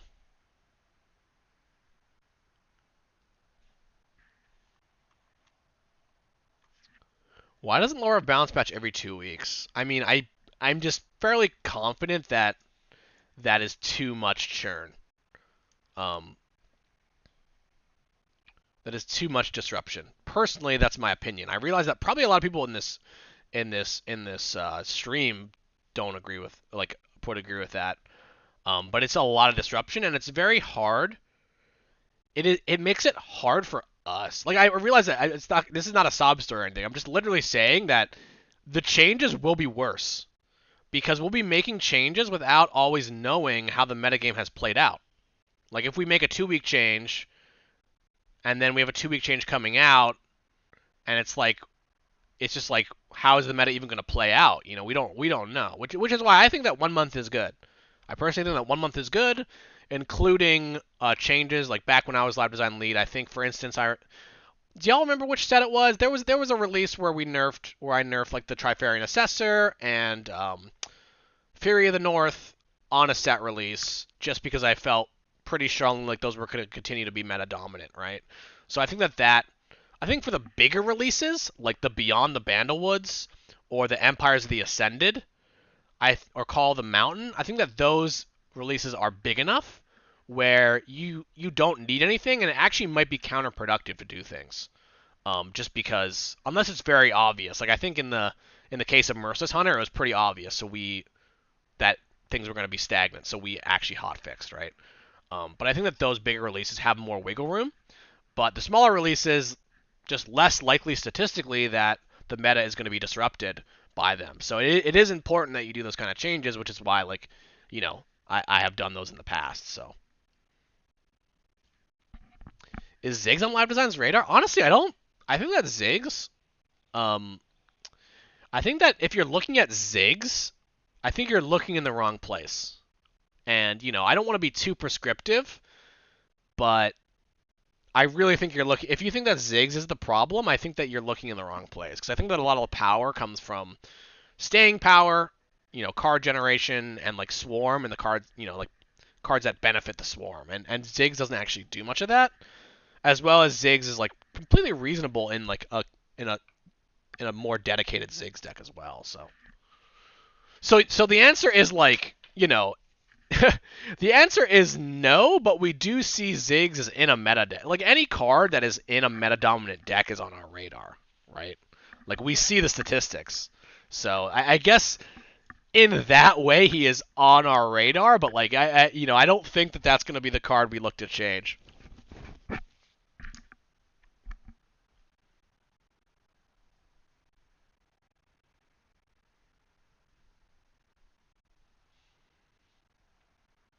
John asks, how can I believe you guys are doing your best when the quality started high but now keeps on going down? And a dev replied that you guys regretted setting the bar too high. So, I'm not going to answer this directly. Like, I'm going to answer it in the way that I can, which is like, trust is something that you earn, right? Like, and if you choose not to trust me, that's fine. Like, it's your choice to do that. Like, I'm gonna do the things that I can do to earn the trust, right? I'm here streaming. I get literally nothing from doing this. I get no money. I get less time. So I do this because I think it's beneficial for our game. And yeah, obviously I want the game to be good in the long run. But like, so if you don't trust me, that's fine, dude. That is totally cool. I don't mind it. That's just kind of how the way life works. In terms of lower quality, like you know, I don't know if it's lower quality. Like, I think you're talking specifically about balance. Um, and we've had balance problems in the past as well. I think we will continue to have balance problems. Like, that is kind of why we're committed as a live service to update our game and to balance it, right? So I don't know. I'm not trying to call you out or anything. Like, I just feel like it's very baity to ask that. Because I feel differently. Like, I work on the game 20, like, I was going to say 24/7. That's not actually true, but you know what I mean.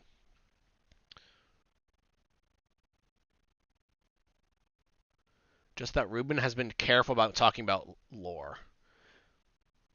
The streams are super appreciated. Thanks, Dalton. Or, sorry, Dalton. You don't trust me? I'm sorry, but I just haven't seen good results in the game from my perspective. That's fair.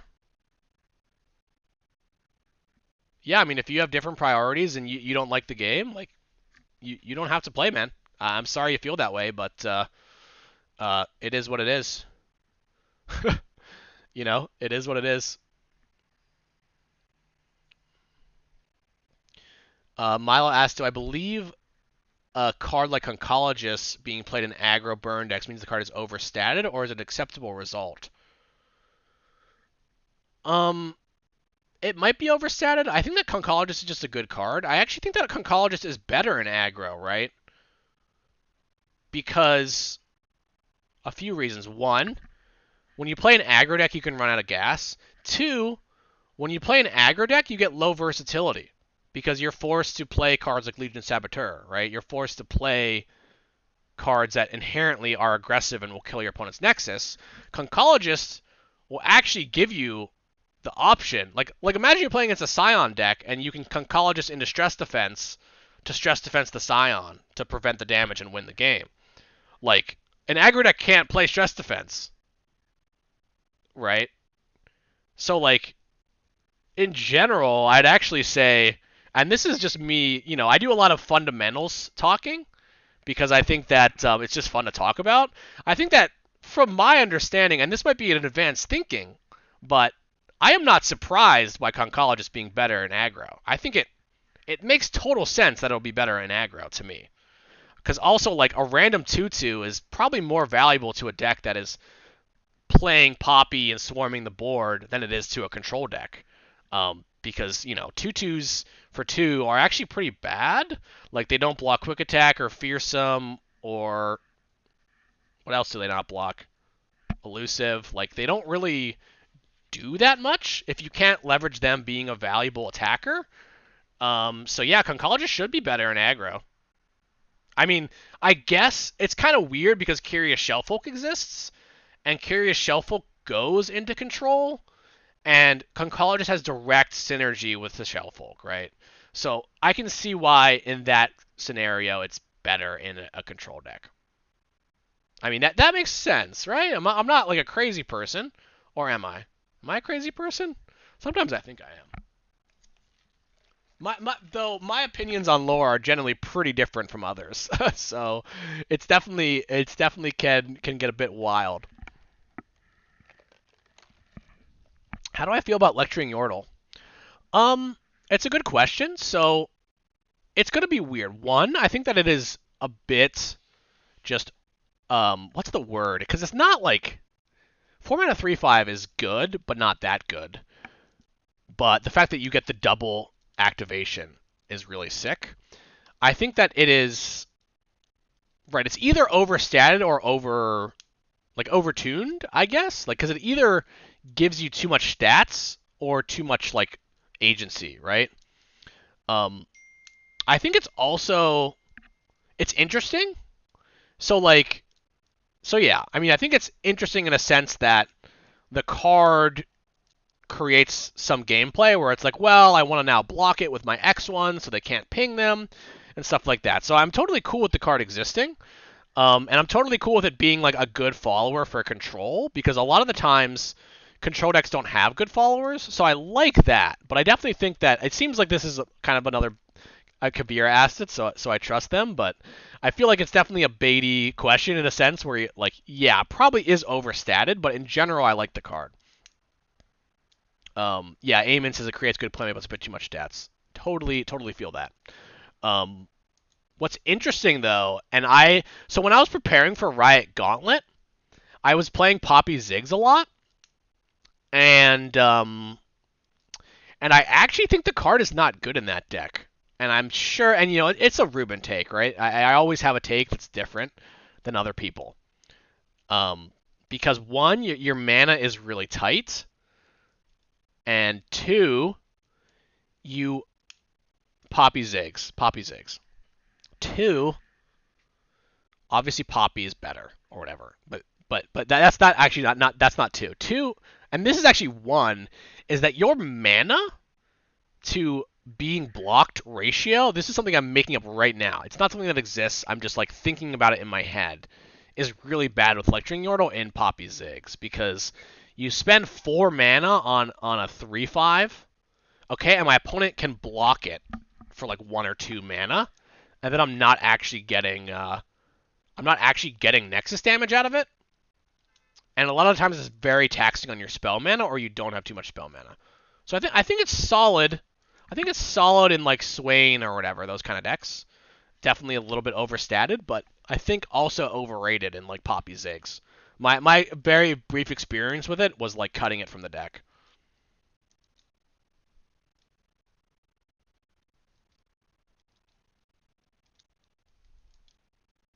Any possibility of getting small balance patches with new releases? Yeah, I mean, I think we're going to continue to do what we're doing now. So I would check the patch notes on Tuesday to see if there's anything. But other than that, no updates.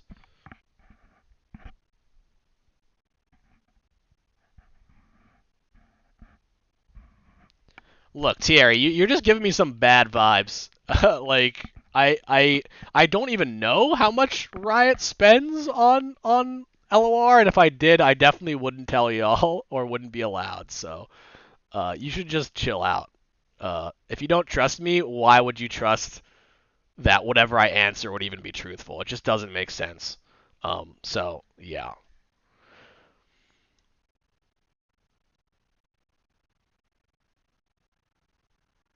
And he thought of Molten Breath being somehow tied to Cadrigan. Um, that could be a cool card actually. If like Cadrigan had, it would actually be good. Imagine Cadrigan like had a skill that just casts Molten Breath. That would be nasty. It would be like Big Rasa. That's kind of a cool idea. I don't know if that's what you mean, but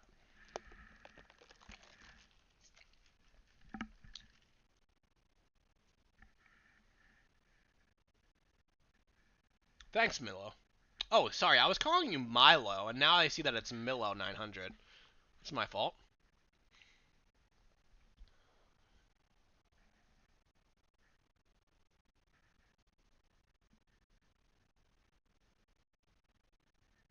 What kind of deck do you think Rumble will shine in the most? Normally I don't. Normally I don't really speculate in that kind of stuff. Though this is the first time I've had a stream right before a release. I'm actually interested to see. I mean, obviously, I think that some sort of Noxus style deck might make sense. Because if you're discarding 3 card, like if you're playing Rumbles and discarding 3 cards is a lot. Like, it's actually, if you want to get Spell Shield, of course. Um, so you kind of need, like, Twin Blade Revenant, you know, is basically what and Fallen Rider. Like, you kind of need the cards that replace themselves, if that makes sense. That sounds terrible. Yeah, maybe. I don't know. So,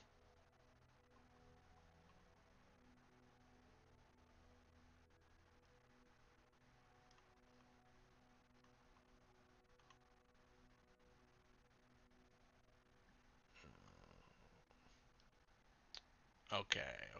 I see the problem.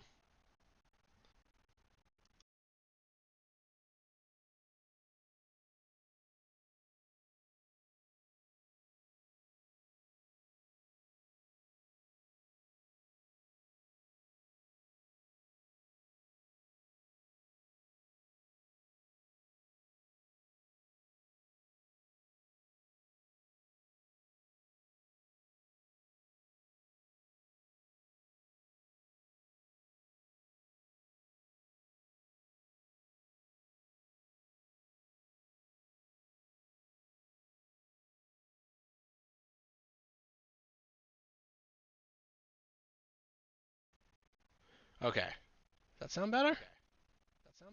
Okay, I think we're good. I think we're going now. Oh, somebody was talking about the Reddit suggestion. I thought somebody said my mic was fucked. I really gotta get a better mic.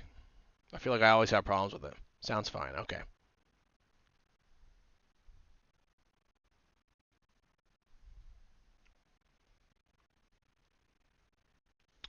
Unfortunately, Renard, like no Mac version of LoR at the moment.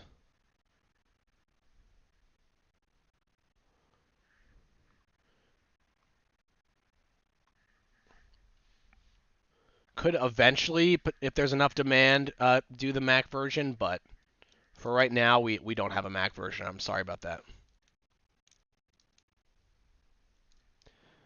Uh, Dylan asks about do we consider tournament meta? Generally, ladder is our main indicator. I've talked about that a lot, but we are definitely data informed about what happens in the tournaments, and I watch all the tournaments too.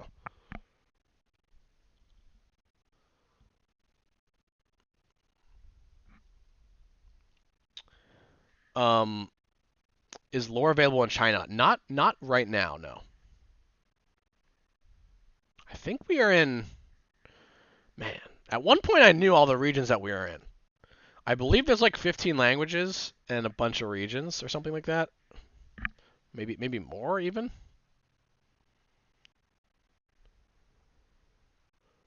What's my opinion on the timer? Which timer? I think it's generally pretty solid. I feel like I'm a pretty slow player, and if anything, I could be a little faster because I run into spots where like I can take a lot of time before I'm forced to take an action. But then once I've started using my time bank, I'm like always roping, so I like that. I think it's pretty solid.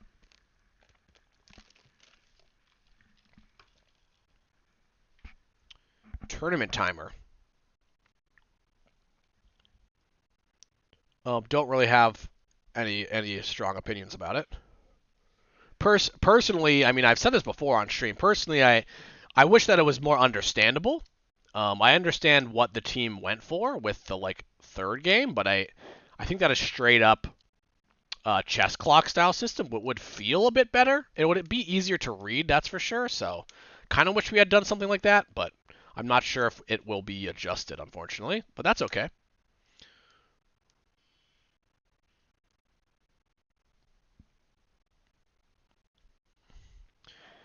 Can you tell us why some champions are locked with partners?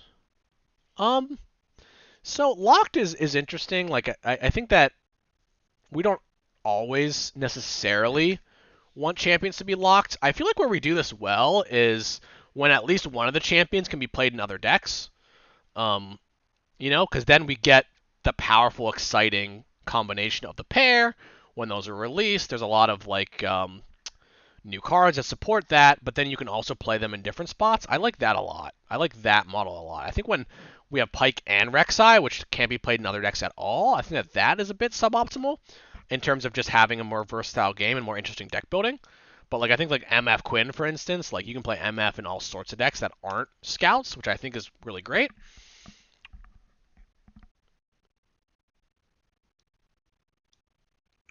Still not being heard. Wait, what was the question? Not being heard? I can try to answer it. Did Gigablitz ask something? Did you ask something? Oh, Irish language. Oh, I see, I see. I love the game, but only PvE. PvP feels very neglected with how slowly balance changes are made and problems are left to fester. I also think that new cards shouldn't be essentially strict upgrades on previous cards. My brief thoughts. There's not really a question there. Um, I'm glad that you love PvE. I think that Path of Champions is really cool, so I'm glad that you enjoy it. In terms of balance changes, how slowly balance changes are made, I mean, we are actively working on our new system, which is going into effect. Like, so we have a patch coming out in a month. That's scheduled in addition to any unscheduled changes like we might make in this patch or as a result of the cards that come out of this patch. So I'm sad that you hear that the PvP is lacking in terms of support because I feel like we do support it with live design, though maybe I do understand the frustration of having to play against the same decks a lot. So definitely something that we can do better.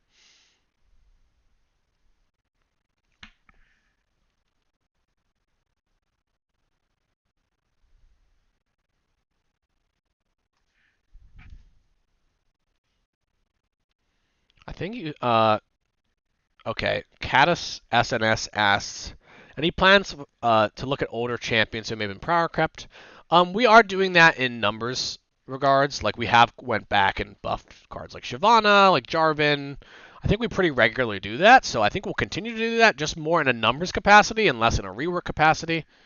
It's pretty well documented and answered. I think that you said, or sorry, Quasperd asks, I think that you said that your team don't want the good stuff piles. Do you think that that's a byproduct? See, this is where it gets weird because I don't know. Did I really say that? Maybe I did. Maybe I did say that, but generally, when you look at a metagame, there are, in my experience working on LoR, there are a good section of the metagame is on rails decks like scouts or deep or lurkers or whatever. But then there's like Draven Ezreals and like Vi Heimerdinger, and there's always, I would say it's not a 50-50 split, but there's always a healthy amount of player innovated decks, and I think that that's good. I actually think that it's um, indicative of a healthy game if lurkers isn't just the best thing. I feel like it gets really weird when we release decks, a bunch of decks like lurkers, and those are the only decks that you can play, are the kind of like on rails super synergy driven decks. So I don't know. Maybe I said that, but it doesn't. I don't think that's something I would ever say. Like we don't like good stuff decks, because that seems a little weird. But there's definitely a benefit of doing champion pairings just to make the champions exciting, making decks like deep, which are really unique experiences that you don't really get from just playing value cards. So.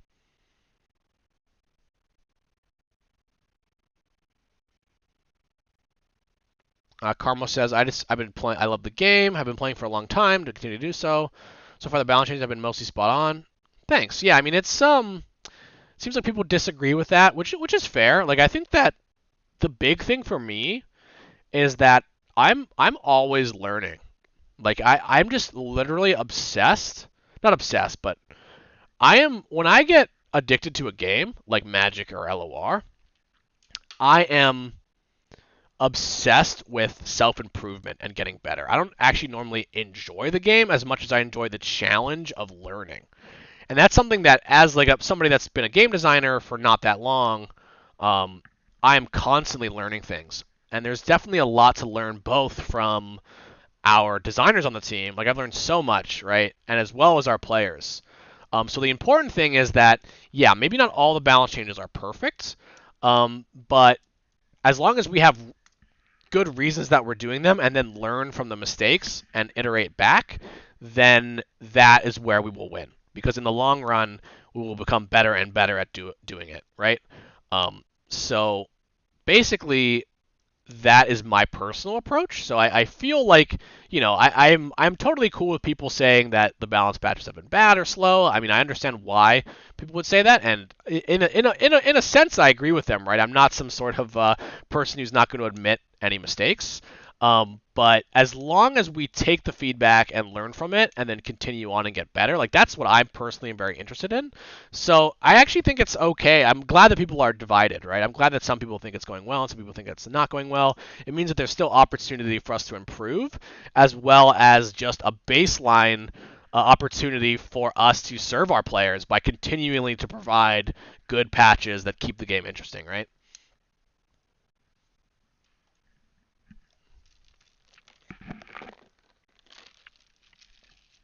What should we do? Should we do Path of Champions or something? Should we play Big Pirates? What am I? Do I have any LP? Or can I troll? I don't. I literally don't remember. How do I see?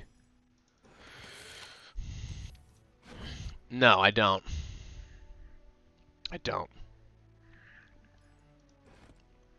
I mean, it's just gonna reset, so I don't see why I would play. I could build a deck, maybe? Let's get some LP. Play a few games. I've enjoyed the talking, but my voice is getting kind of tired, and it's been a lot of tough questions to answer today, so I want to make sure that I get a little break.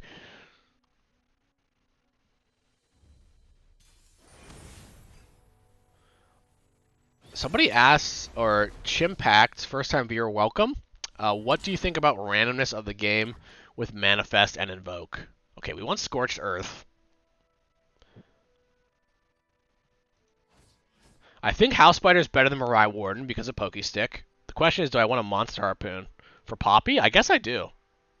Do I? Yeah, it makes me not that proactive. Probably fine. I think that it's good. I think that Manifest and Invoke, like, it's kind of interesting because I remember when we spoiled Invoke, everyone was like, "Wow, this is the most RNG thing I've ever seen." But I actually consider, I think that Invoke is very controlled RNG and gives you a lot of agency as a player. So my opinion is that it's good for the game because it just creates game-to-game variance. Do I attack with the 2/2? I guess I do. But there's a much better answer to that question, but I think I'm going to focus on this game first. Yep. Okay, if they Pokestick, I can't make it rain as long as they have Pokestick mana up, unfortunately. So we're just going to pass, zap. Oh, 3/3 zap. Like, Make It Rain is nice because it starts leveling up the Gangplank. I've got a Scorched Earth, so I think we're just mostly good here.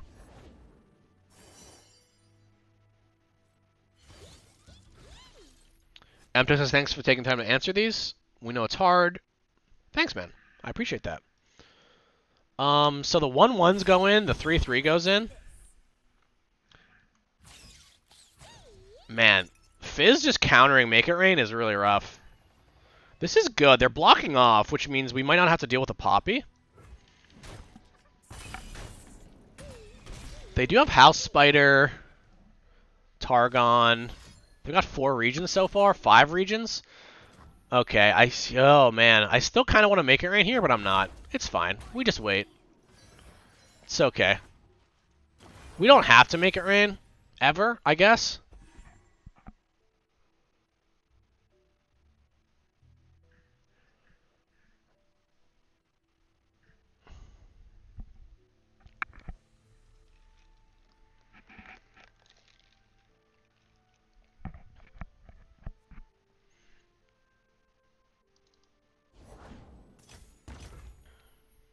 Wow.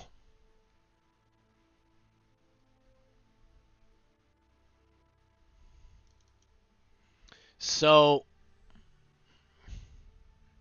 we're just winning now, right? It's just too much of a tempo loss. I think we Scorched Earth it. Like, why wouldn't we Scorched Earth it? And then we just kill. We just kill on round 7. Probably. It sucks that we lose the barrel. I wonder if we go zap here.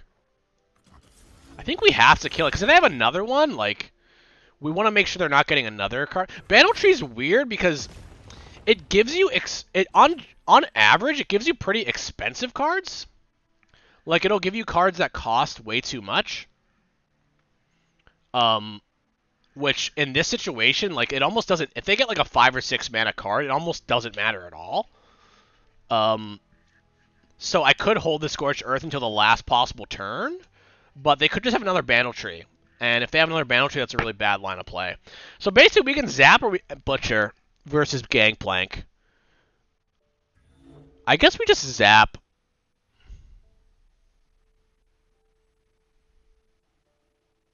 They could have an Arachnoid Sentry, though, so maybe we do play the Gangplank.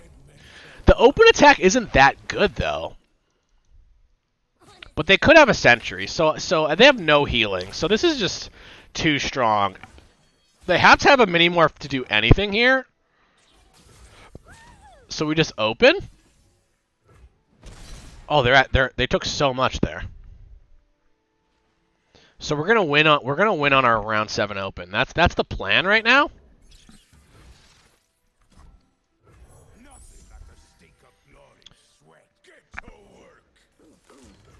Okay, we're getting to the point where we can maybe just make it rain, even though they have Fizz already. 2 make it rains? Okay, do we make it rain now? God, if they have Pokey Stick, how bad is it for us? The reason we want to make it rain now is because they could open develop a Poppy, right? And in that situation, we already want the procs to land. We only have a 50-50 chance of hitting the zap, and they also need to have a Pokey Stick. If they had a Pokey Stick, did they have an opportunity to play it?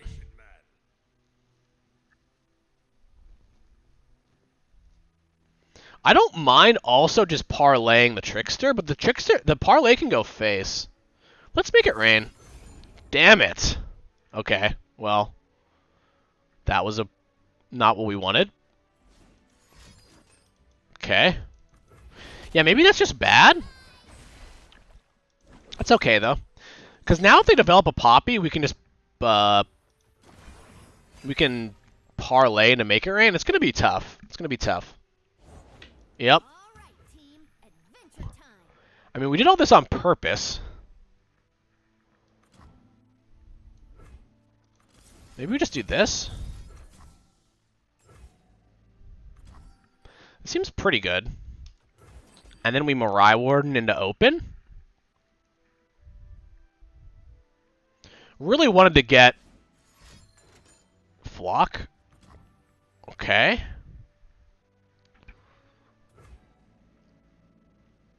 Okay.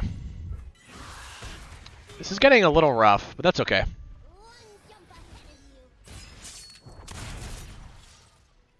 So they have Demacia now, and Freljord. So it's like 6 or 7? Okay, so they're basically telling me that they have another Flock here. Pretty much they're saying, hello, I have another Flock or Scorched Earth. Because my life total doesn't matter, and this attack makes no sense. So, we basically need to figure out the best line. I really want to get Fizz off the board so that I can make it rain, right? So that seems good. And then if I'm already giving them a Flock target, we give them another Flock target. Okay? Perfect blocks. And then maybe I can make it rain and Flock everything. And we're good. This is kind of bad into another Pokey Stick, but they've already played 2. So now it's kind of interesting. They're at 7. So we could just win. They could have a Sentry as well. I think we're going to get one more attack, even if they have a Bandle Tree. So, what do we do? Is it better to Mirai? I think we just make it rain. They could also have another Fizz. Let's go. So we have Lethal. They could also have another Fizz. Totally reasonable for them to have. So we want to make it rain before they can play a second Fizz. Because this is just Lethal. I mean, we know they have a Flock, though. So the question is going to be, do we attack and put them to 2, or do we develop? Then maybe we draw... I think we...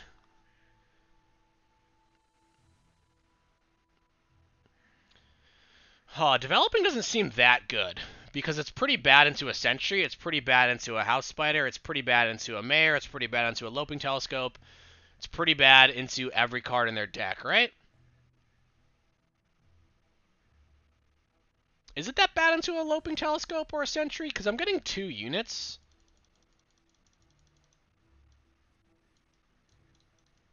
What I like about the open attack is that they don't want to go to 1, so I think they'll have to flock the Butcher, which is really nice because it's going to leave me 2 elusives. Because I'm actually getting to the point where I might not be able to kill.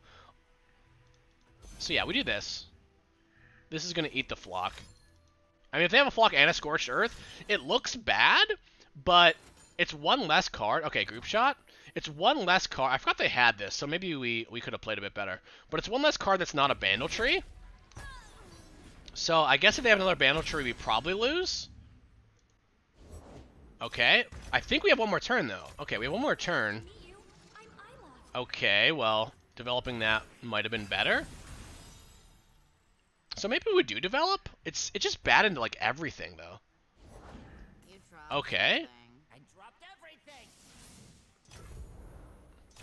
He's probably really happy about that, but doesn't know that we didn't have it before.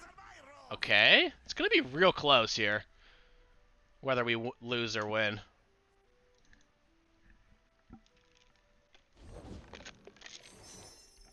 So we want to draw, like, anything with Overwhelm, I guess? I think I play the Dreadway deckhand, huh?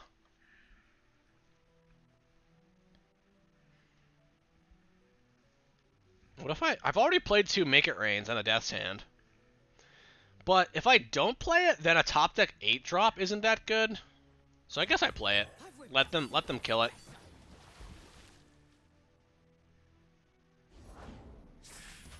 Okay.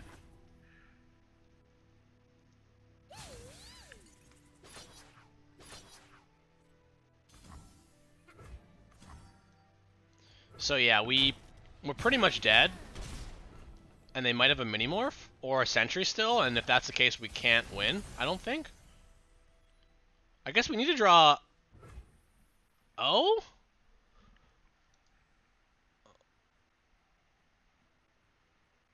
Okay. That was like our best draw? I guess Farron would have been our best draw. But they might just have a Sentry this whole time, right? Oh, we win. Wow. So they didn't have a Sentry? So maybe playing the Mirai Warden is good? But like we said, the Mirai Warden is just bad into, like, so many different cards. Okay.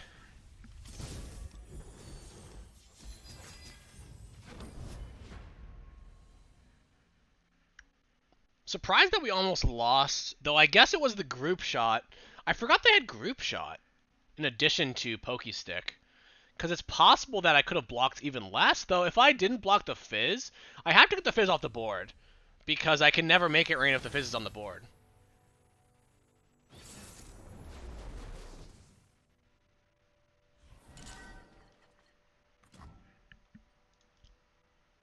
Okay.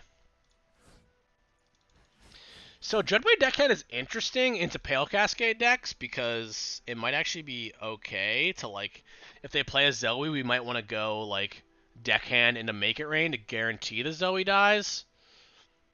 It's just so low impact.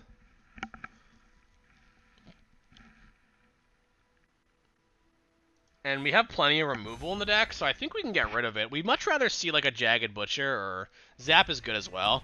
Just some way to be aggressive. That's a lore designer type of draw. I think we played pretty okay up to that point. So, all good. Gotta put my hoodie on.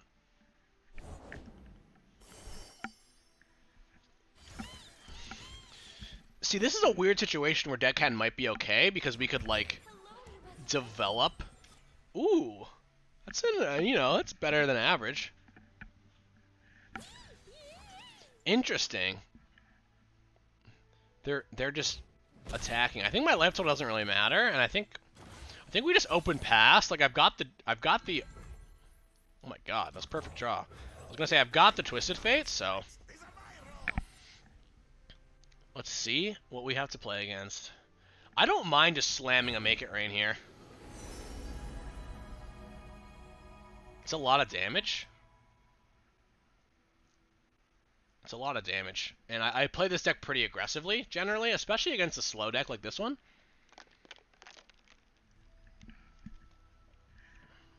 Bask in her radiant blessing.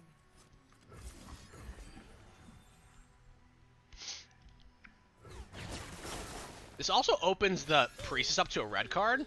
In my experience, this deck is pretty weak to Gangplank, but they're going to block.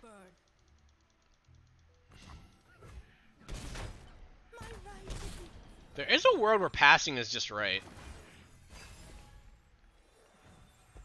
Okay, Farron is real nice here. I think we just gold card. We're just like, hello, my name is Tempo. Targon doesn't have any AoE clear, so like, we go wide enough, we have Farron, we have Zap. Okay. They get something. Okay, we're going even trade there. Could have went a little bit better, but that's okay. Okay, I think we want to Zap here. I want to make sure I keep getting my Gangplank trigger since I'm a bit behind. And I have a pretty good attack here. I mean, I guess they can develop into a Pale, which kind of sucks.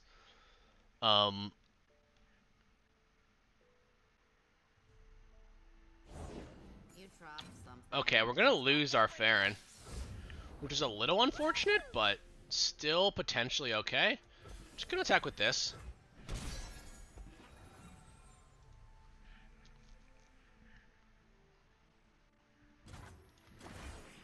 We play more 8-drops, so maybe we'll draw another one. No more lies. So I don't really have a better play.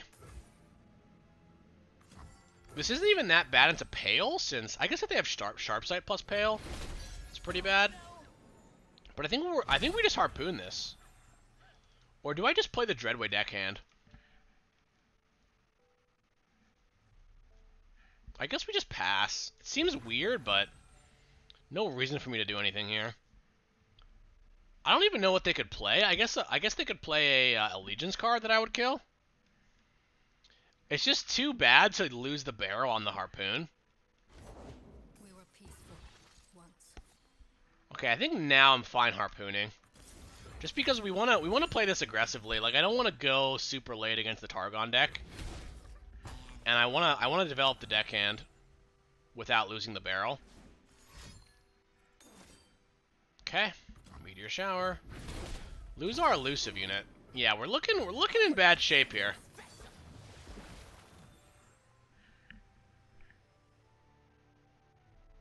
Make my cam a little smaller. Oh, you can see my attack token, huh? That's always been like that, and nobody's ever said anything.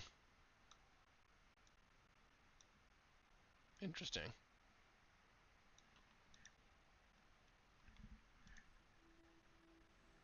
What's up, Captain Flames?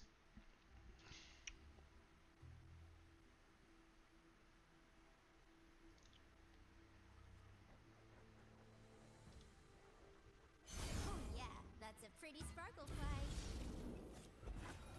So we're just kind of hard losing unless we draw something here. TF, Gangplank are both good. Make It Rain is good. Make It Rain is really good, actually. Oh, Twisted Fate is really good now. Yeah, maybe using the maybe I use the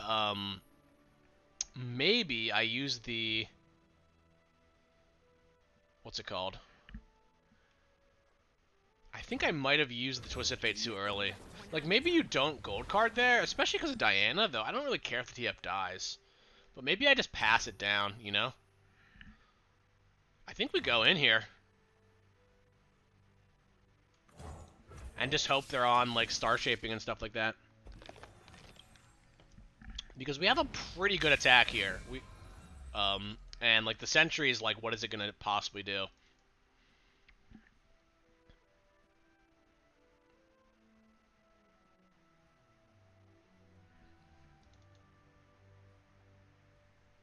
I mean, we're definitely just losing, right? Our hand's bad. What's crazy is I feel like this game is just like an actual win with the Farron. So if we draw our other Farron, that would be nice. Targon has a really tough time dealing with Farron. Back in the day, I remember playing like Zoe Targon, and just look at that. We're making them spend 5 mana to kill a 2/2. That's really nice. They probably that means they probably don't have like a unit to play, which is good.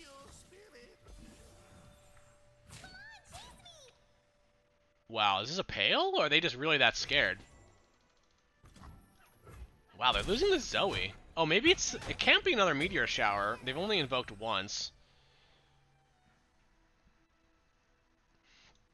It must. They can't star shaping if they paddle star.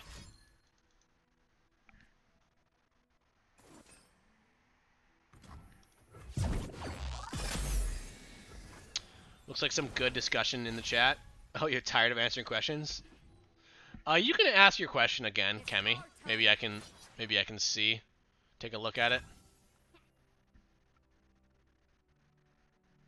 Yeah, I mean, I knew that to put this much pressure on them, I needed to lose my barrels.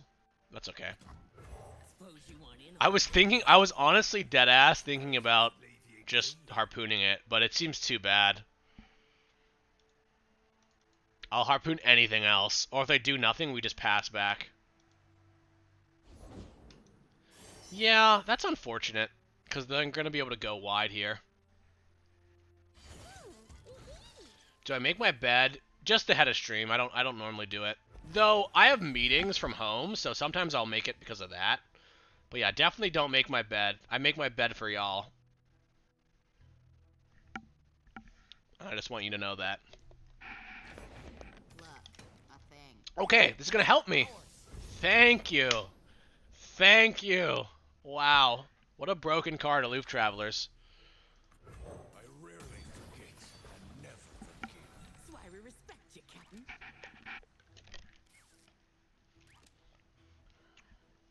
Just Sad Poro. How do we? I don't have it anymore because I've got the fist.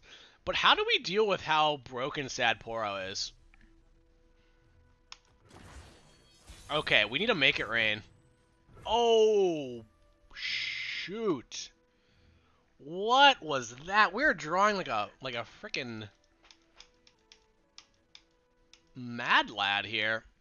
Do I get rid of the barrel? Wow. Wow. Wow. Is James here? Is James F here? This is why you play this deck and not Pirate Aggro.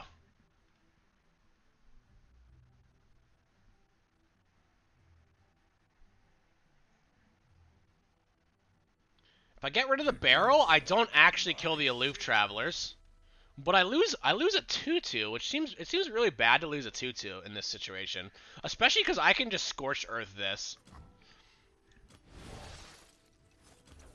This is worse into like Pales? I guess? This is worse into We Stand Together.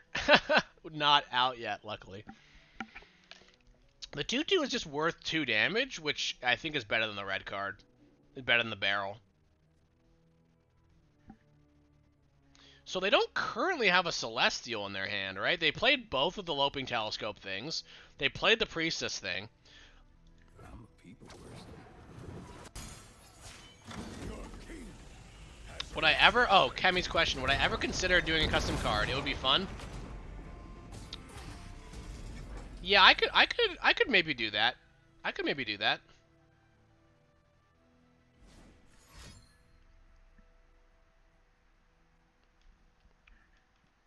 Another triple bubble? A sunburst. I think we Scorched Earth here. Just because it's less... It's more, what's the word? Constrained. See you never. Okay, this is a star shaping. Send them running.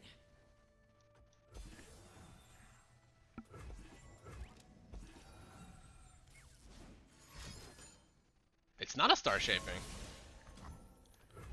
Wow.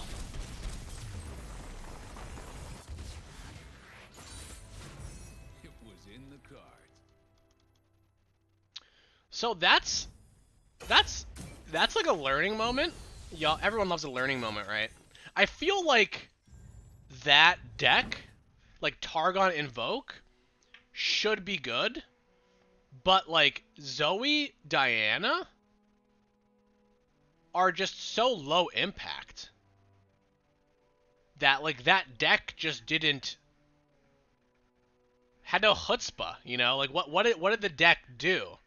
Does that I'm trying to articulate it. Like it with Zoe Diana, like yeah, like they Zoe'd me and they could have connected with it if they didn't chump with it, and they Diana'd me, but it didn't accomplish anything. Like the Diana was never gonna level.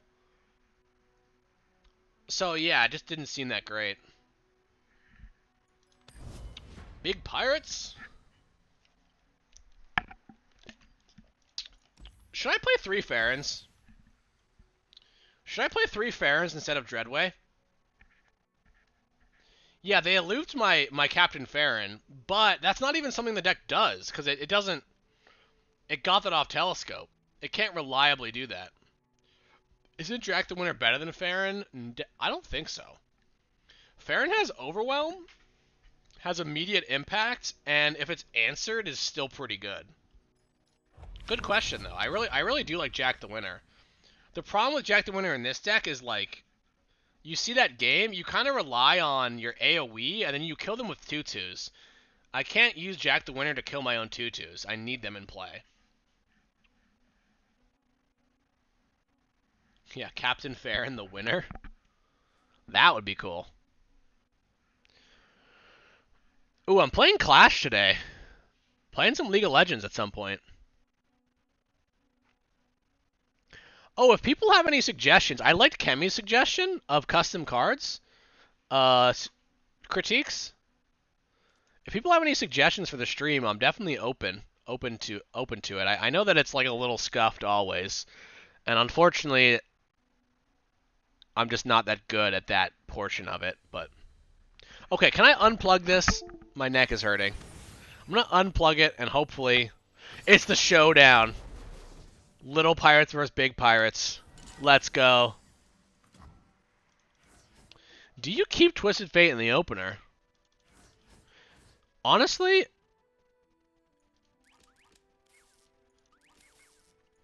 it's weird. I really want a Jagged Butcher or a Make It Rain.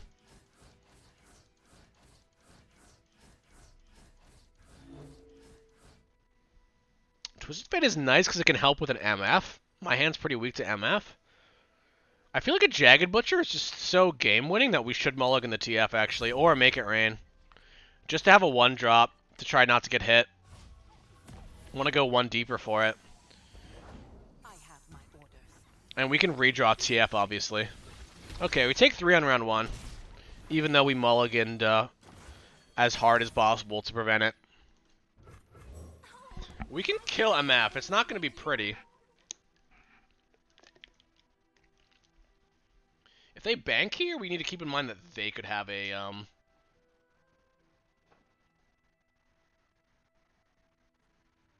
think we attack with both.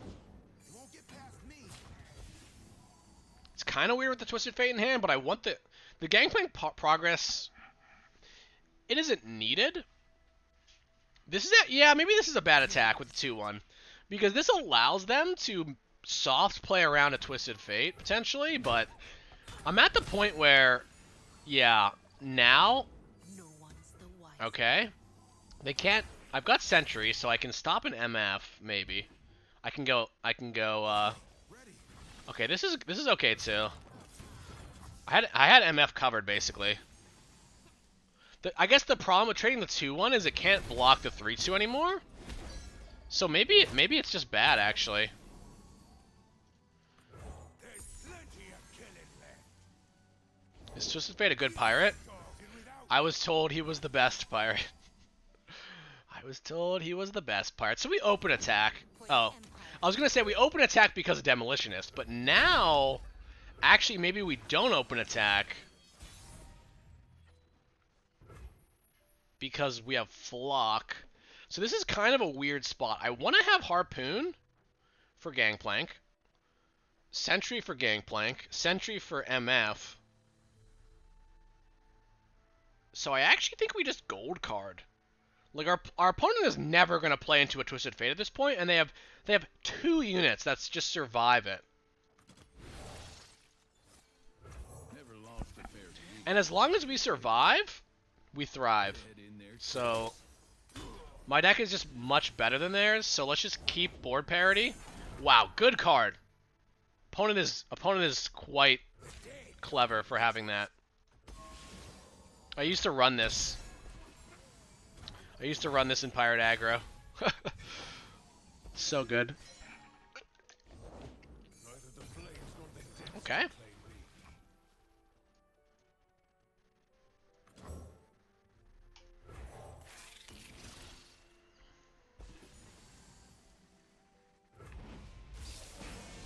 I approve, yeah. I mean, Iron Ballista is just good. Like, it's never insane or anything, but... Oh, there's a parlay. That's pretty strong play here, but... I still could block everything. And they lose... They just showed me they have another Gangplank in their hand. So try to think about your plays a little bit before you make them, because you give away information like this. Like, you should be thinking, what are the answers to Gangplank? And if so, what do I do? Because if he ropes before playing the Gangplank, all of a sudden I'm like, I don't even know if he has Gangplank at all.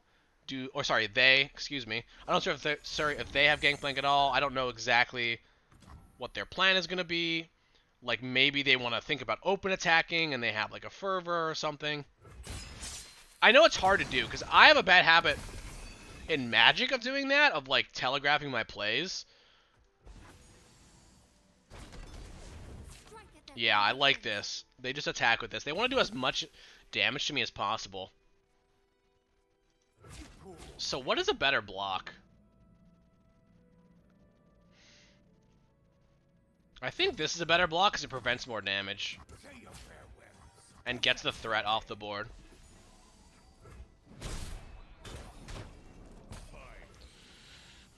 So, do I play the deckhand?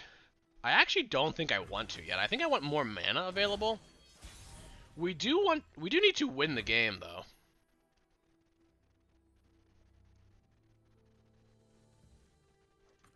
Okay, Zap will give us Plunder. Okay.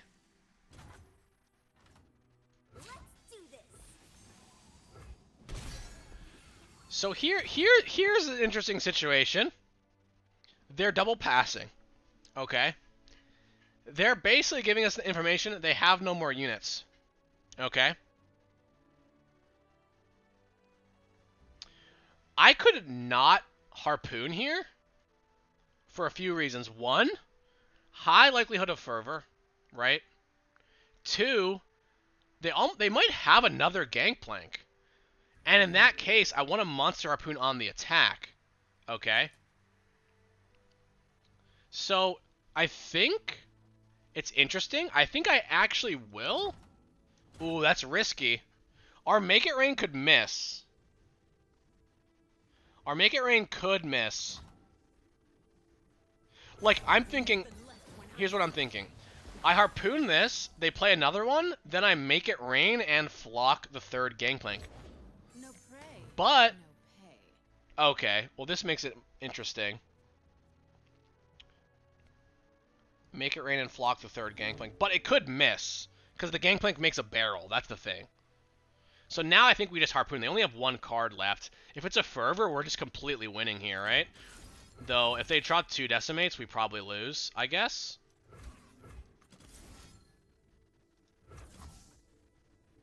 They could still have a third Gangplank, but it's a lot less likely. Interesting that they pass with the MF.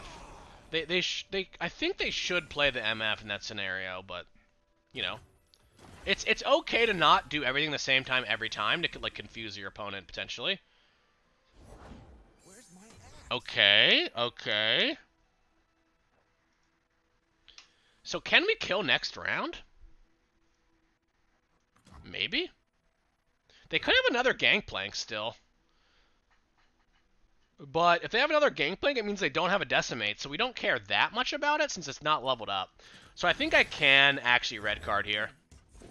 If I don't red card here, I'm just taking damage or hoping that my Make It Rain hits the Demolitionist. I really want to kill next round, which I believe we can. It is a Gangplank, so it is worst case scenario, which is I was thinking I can Make It Rain here. But I'm still winning because they don't have a they don't necessarily have another Decimate. So it looks a little awkward because it's like, well, now I could have played around this, which I was actually feeling like they had a third Gangplank. But my thinking here, which could be wrong, is that we're winning anyway. But we might not be. We might not be. Like, if they don't have a Decimate here, they basically have to draw double Decimate, right? So, yeah, I think I like how we played this, even though we had the third Gangplank read, which is nuts. I don't know what it was. It was mostly that it wouldn't have made sense it to be anything else. So I'm pretty sure we have lethal here. Pretty sure we have lethal through like everything. Because this puts them to 7. I mean, they could have a fourth Gangplank because they shuffled one in. But even then, I still think we have lethal. Oh, they can block this. So that's not quite lethal. But because we drew the Make It Rain, it actually is always lethal. We make this attack in case they draw Fervor, since they have to defensively Fervor, and if they do, we have Make It Rain for the win. Okay, we just win. Nice. Well, so Golden Ant, they shuffled a GP into their deck, so they could have potentially had it. It was in the cards.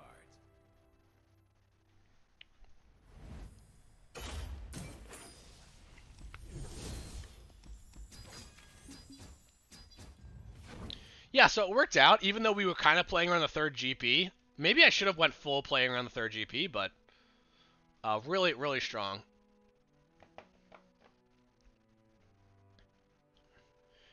Favorite LoR streamer? I don't know if I feel like I don't know if it's that beneficial for me to answer that. But I like a lot of different streamers actually. I'm very often lurking on Twitch. Like I watched the seasonals yesterday.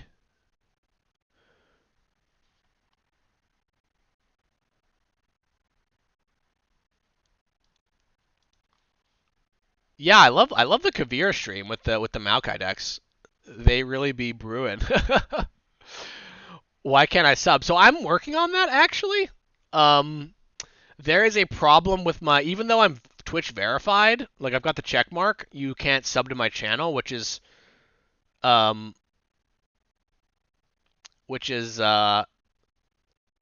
think y'all might be witnessing history right now. I think I might be the only person on Twitch who has this exact setup, and it's because I originally got Twitch partnered in 2012, which was almost 10 years ago. So my contract is like so old, they had to like talk to their legal team, and they're gonna put me. I'm gonna go back through the normal flow that people go through. But I appreciate. Oh, what up, CJT, with the grappler love. I appreciate y'all wanting the sub because, you know, realistically, I was thinking about it, and back when I used to stream, you know, I never cared about the money or anything, and I don't care either since it's like a service to LoR. But now that I'm thinking about it, my mentality has changed over the years, and I feel like, you know, subscribing to people, it just feels good on both parties' ends, like to support them and to be supported, to make the time be worthwhile, more worthwhile. So yeah, I think I will like see what happens when I get subs. And you know, I've been doing one stream on Sundays, and I feel bad if people sub to me if I'm only streaming 4 times a month. So maybe we could stream on a weekday as well. I'm not sure. I'm not sure what weekday I would do. Does anybody have any ideas? So yeah, I'd be interested in doing more streaming since I like it, but they probably would be more gameplay streams because I can't talk. I can't just I can't just tank people talking to me about Bandle City for 4 hours every day of the week. Quit the full time job? Probably not. Live design. Honestly, the live design it's not really that informative, but basically there was where we lay out our plans for 2022. So weird to say 2022. It sounds wrong coming out of my mouth. Um, and this year went by so fast. And I'm gonna be 30 years old soon. That's kind of wild. But yeah, that also has like the news that I'm not. It's been a while. It's been basically since like maybe the end of last year, early this year. I'm not the live design lead anymore, but I wouldn't really worry about that. We're in good hands with Deadbolt Doris and the rest of the designers, so I'm not too worried about it. And the more if I'm not doing live design stuff, the more like Akshan and Viego and Aphelios type stuff I get to work on. So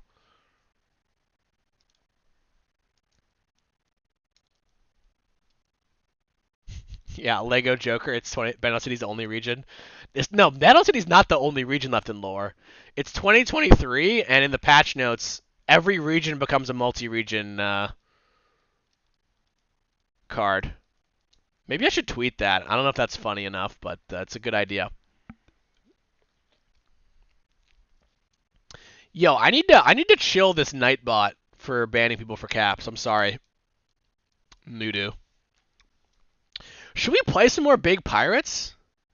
We're just gonna destroy everybody. Is that good content?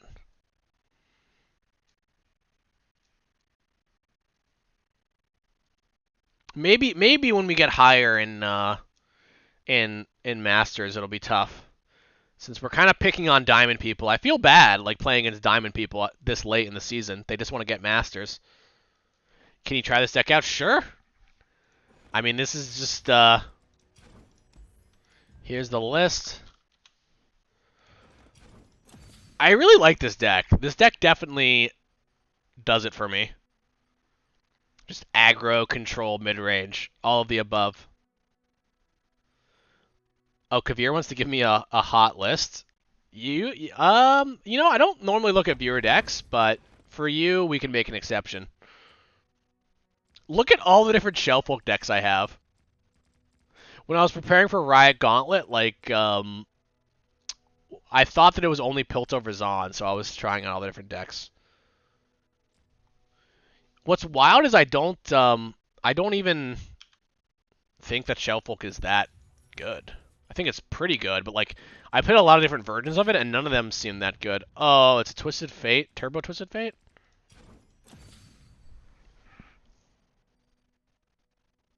Oh, it's a Great Mother deck with the Ruined Rex. Okay. Concurrent timelines. I feel like I never get concurrent timelines to work.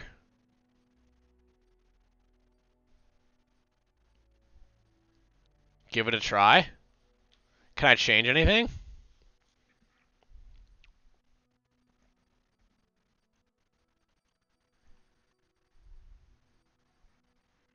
Is the Rex really that good? Time Trick seems really bad. Like, what am I accomplishing with it? Since my deck is just kind of... Oh, I see. You're trying to get the Great Mother things, or you're trying to find concurrent timelines. Okay. That seems reasonable. Yeah, and you've got the Fallen Feline. Okay. You've got the Practical Perfectionist as well. Okay, I see it. Is Rex good, though? You could play the, I always forget the name of this card because I never know the name. I just recognize the sea monsters by face. But you could play the Devourer of the Depths. It's okay with concurrent timelines.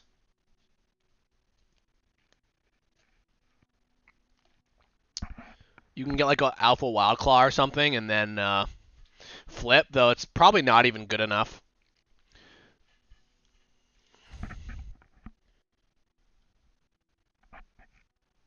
The Magician.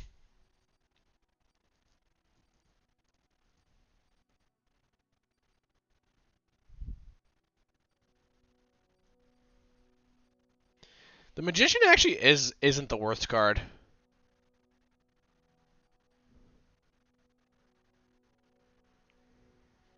If you would cast... I need to read the Avatar of the Tides. Okay. Slotbot. Wow. On the verge. Never chatted before and comes in to suggest Slotbot. I like your style. I do like Slotbot. Experimenter? Yeah, but you're always going to have cards in your hand. Like, you've got Aloof, you've got Boom... you got Boom Baboon. One of my friends that works at Riot loves this deck.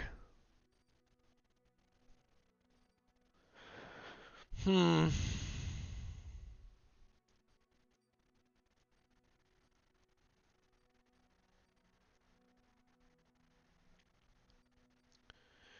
could play the Archivist, could be interesting. To find your concurrent timelines.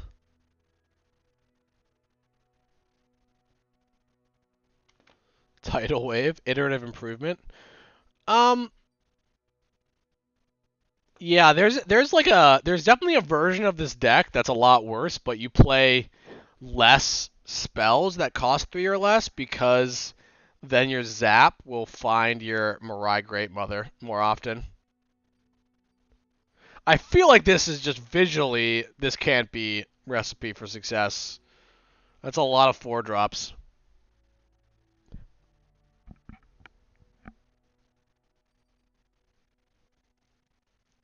I do like the idea, though.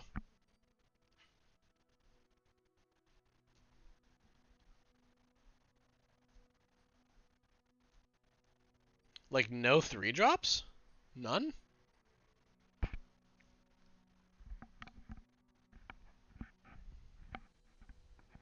Is Station Archivist good? Station Archivist is quite good in, like, Ezreal Draven. I really haven't seen it seeing that much play outside that. It's pretty good with Sump Fumes.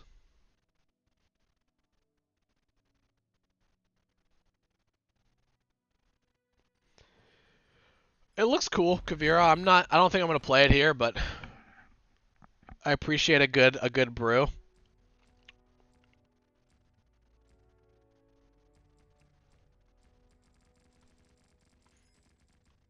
Sag. Ooh, Akshan Infinite? Nice. Any Akshan deck is cool with me. Why is Yodospore better than Battlesmith? I don't know. Seems like maybe just possibly a mistake. I'm not sure.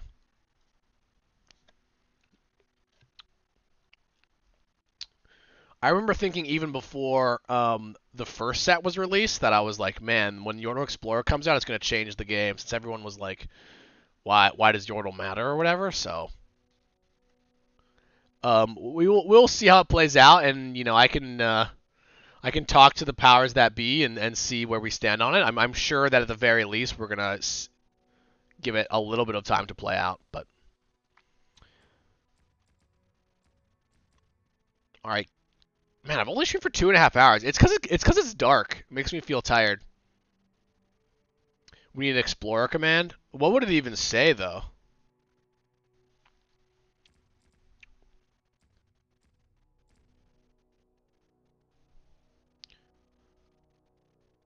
Oh, Tippy Tips is gonna play the concurrent timelines deck.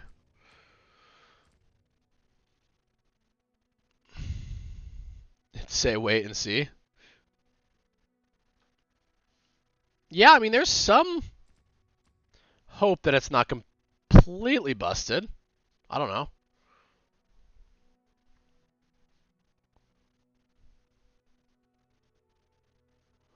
What is that Quinn Piltover Spice? You don't even want to see this deck, but I'll show you.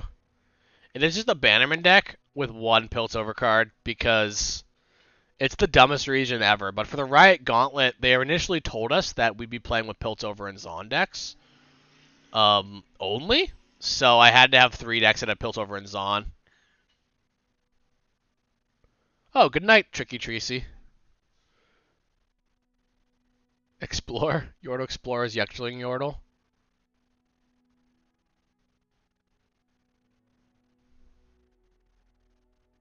The Trickster? I missed something. A lot of lulls, but I don't know what I did. But yeah, this was, thank God we got to play the normal format. Can we make Karma as great again? I feel like people have gravitated towards Lee Zoe as the control combo deck of choice.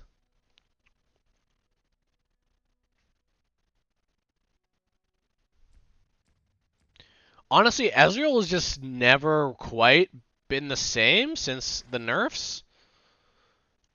Because the big problem, which kind of makes me sad a little bit, was like Karma Ezreal was a good pairing.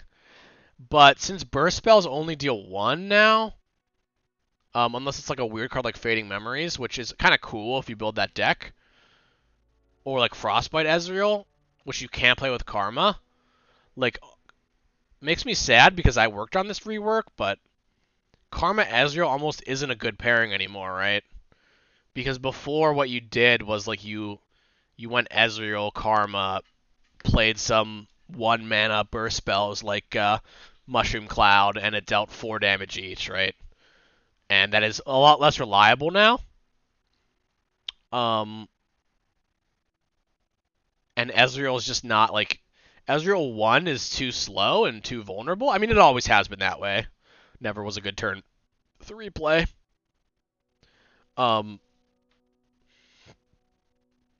yeah, I think that your control tools, because like it's same thing as Lee, Karma Ezreal, like was never a control deck that went, it has the combo finish. You never ever ground people out with card advantage, right?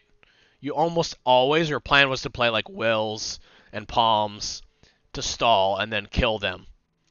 So it wasn't trying to like kill everything, not like I don't even know, like a Shadow Isles style control deck. Yeah, as Shellfolk is actually nice, huh? Oh, more Grok asked about Ezreal Lecturing Yordle. Didn't that win Worlds?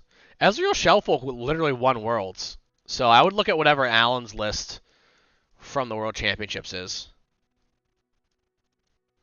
Yeah, it's almost a perfect design. I like it now. I like it for a deck quest being a bit easier to level up and then a little bit less potent on the level 2, so it's not just like an insta-win.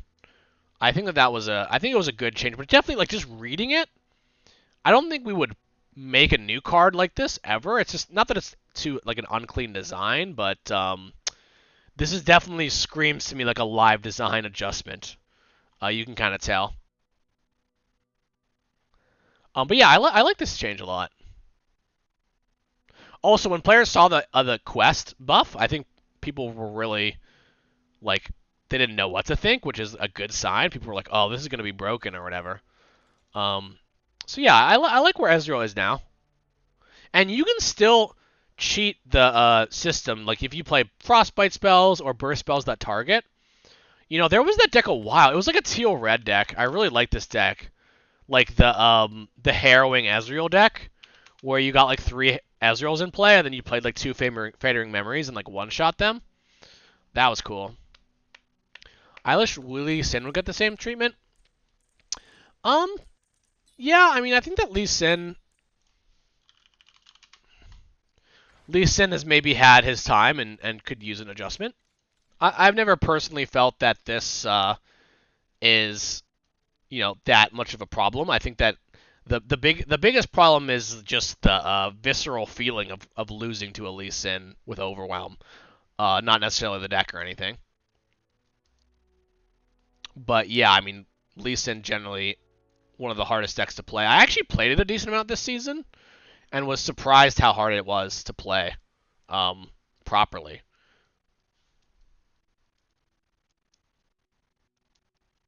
Delete Eye of the Dragon. Yeah, Eye's pretty strong, but I think I don't know. I think Eye is not. It's weird because I guess it's really good against a very particular type of deck, but I feel like I always say the cards are overrated, but you know, Eye is weird because it's definitely like it's just so low cost, right? And there's the Crescendum thing. But in general, I really don't think that Eye is that great. Like it's definitely a power card, I guess. There was a game in Seasonals where Majin Bay made 2 Eye of the Dragons for 6 rounds in a row and just died. Straight up died to rally. So it's definitely possible to beat with aggro.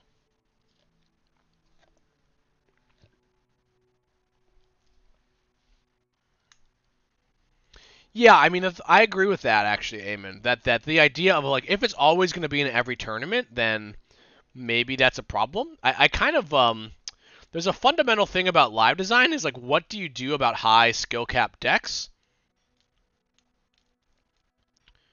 What do you do about high skill cap decks? And the answer is like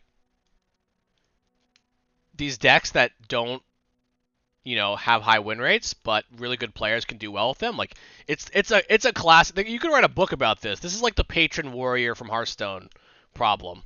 So there's just been a lot of historical examples of this happening. E-Rigby says he lost because he didn't draw any champs for 10 turns.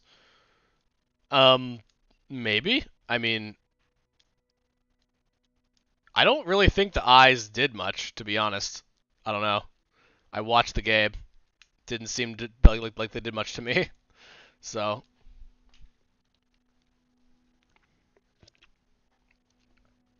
like he was literally playing Pale Cascade for like no reason to like make a Eye of the Dragon token that was temporary.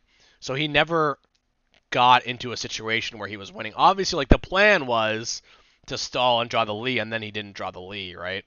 But like Eye of the Dragon doesn't see play in any other decks that aren't Lee, right?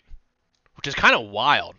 For a card that's so busted, like shouldn't we see it in other decks or other decks built around it? I mean, I guess you could say the argument is that is the best deck for Eye of the Dragon.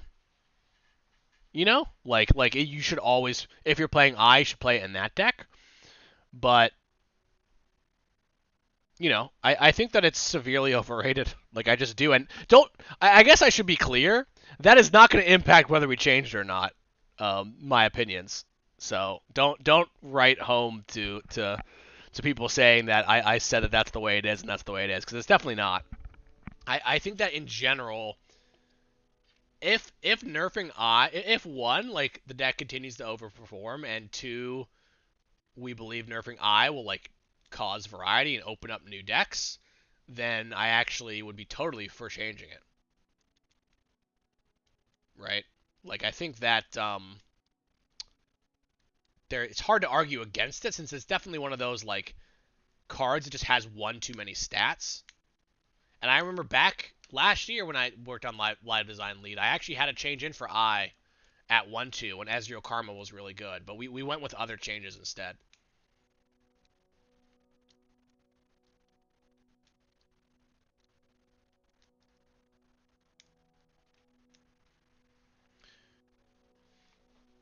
If you could minimorph Sedge or GP, depends on the matchup, but generally you have to minimorph Sedge or you can't win when a Sedge is in play. Sedge 2 if it's a Sedge 2.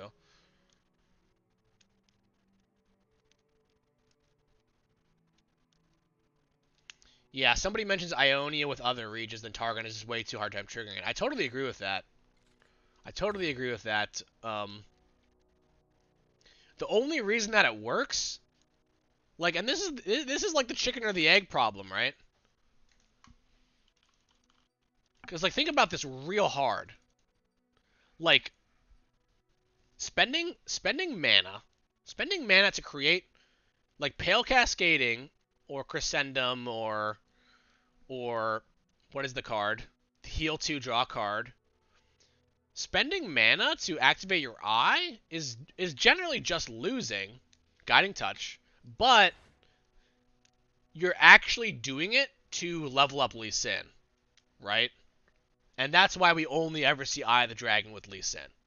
Because Lee Sin says, hey, cast 8 spells, then you maybe get to win on round like 7 or 8 or 9 or 10. If they don't have the right counterplay. And even if they do, I can grind you out. So like, Eye of the Dragon just does nothing. If Lee Sin doesn't exist, like there might not even be a deck with Eye of the Dragon. So then, in that realm, which card is actually problematic? I don't know. I'm just kind of talking out loud about the problem space. Like, if there's literally no other Eye of the Dragon deck, then maybe Eye of the Dragon isn't problematic at all. Because Lee Sin is definitely... It's weird, though, because you're talking about a champion versus a follower. I would say that pretty clear that, you know, we'd rather have more champions be viable for less ones. So maybe the answer would be to nerf Eye. That way, you could play Lee Sin, but you would not have Eye, so you'd be more vulnerable to aggro. My understanding, and this is like high level... This is my like... I need to be careful sometimes not to go too high level of my understanding, but generally my experience is that aggro just beats Lee Sin really badly. So if Eye of the Dragon was nerfed, it might also kill Lee Sin. It's just weird. Because I don't know if 1-2 Eye of the Dragon would even make the difference against aggro. I guess it would, because all of a sudden there'd be things that kill it.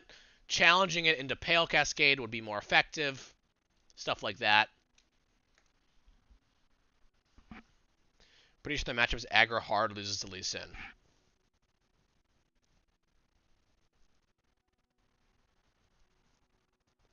Lee Sin is strong into Ziggs Poppy. See, that makes some amount of sense. Like, burn-based aggro, Lee Sin is good against, because they have 6 copies of Eye of the Dragon.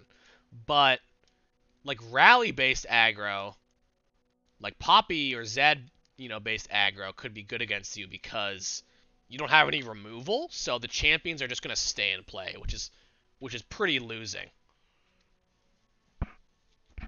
There were actually some interesting situations in the Majin Bay versus Triple Rally matchup where Majin Bay like had 2 Eye of the Dragons out, but maybe attacking with both of the Dragonlings was incorrect because he opened himself up to more rallies, but at the same time he wanted to heal back, so like probably was correct, but maybe just attacking with one Dragonling was right.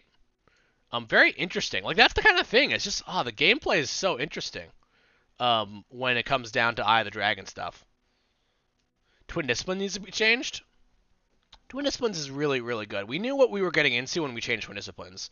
Ultimately, it felt like Ionia, as this like combat trick elusive region, just couldn't compete, really, to be honest, without a tool as strong as that. Since over time, you know, we nerfed Shadow Assassin, we nerfed Will and unnerfed it, we nerfed Deny.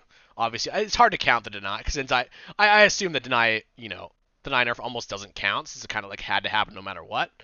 But yeah, I think that it's a weird spot, because I agree that Twin is a little bit strong, but I also like that Twin is enabling elusive aggro again, which is good. Like that's one of the main things Ionia does.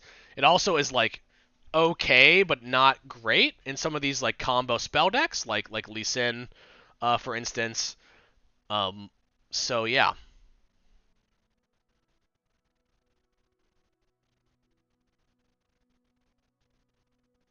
Nerfing Twin not the answer. I mean, yeah, we've seen that before, actually, with Pale Cascade nerf. Is the Pale Cascade nerf hurt Lee? For sure. Like, it was part of the reason we made that change, in addition to all the other reasons to make... There was a lot of reasons to make that change. It hurt Lee for sure, but never kills the Lee deck. The Lee deck can always adjust. My favorite version of the Lee deck, actually, was the Veiled Temple Fangs version that Raptor ran, that I believe didn't even have Zenith Blade. Like, it actually tried to play the game instead of being all in on combo, which I really like. So I like that version of the deck. Hated Changing Pale? Yeah, I don't know. I have mixed feelings about it. I have mixed feelings about it. Imagine trying to play the game. I mean, going full in combo is a fine way to play the game, but you know what I mean. Basically, like, oh, he had Homecoming too. So you had Homecoming and Temple combo. You had like the Fangs. You basically were kind of like a half control, half combo deck.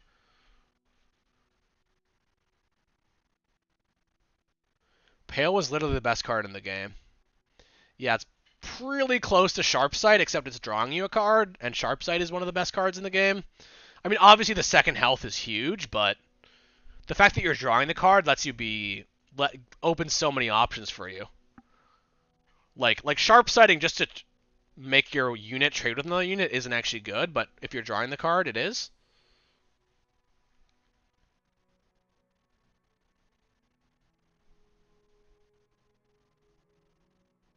Chat really hates combo. Um, do they? You think so, Manasia? Lee Sin is pretty hated overall, though it's kind of weird. Like if it's the only combo deck in the meta. See, this is where we get into an interesting territory. Okay, where like I hate to use this buzzword because I actually try to avoid it now, even at work, of like health, right? What is like healthy? Like I would expect that a healthy metagame has some combo decks, right? And for a long time, it was just Lee Sin. People would notice, yeah, people mentioned there's Thralls now, which is nice. But yeah, it's like, would we rather have a metagame with no combo if we like nerf Lee Sin and no combo existed at all? Obviously Thralls exist, but I'm just talking out loud, like without pretend that it doesn't exist or whatever.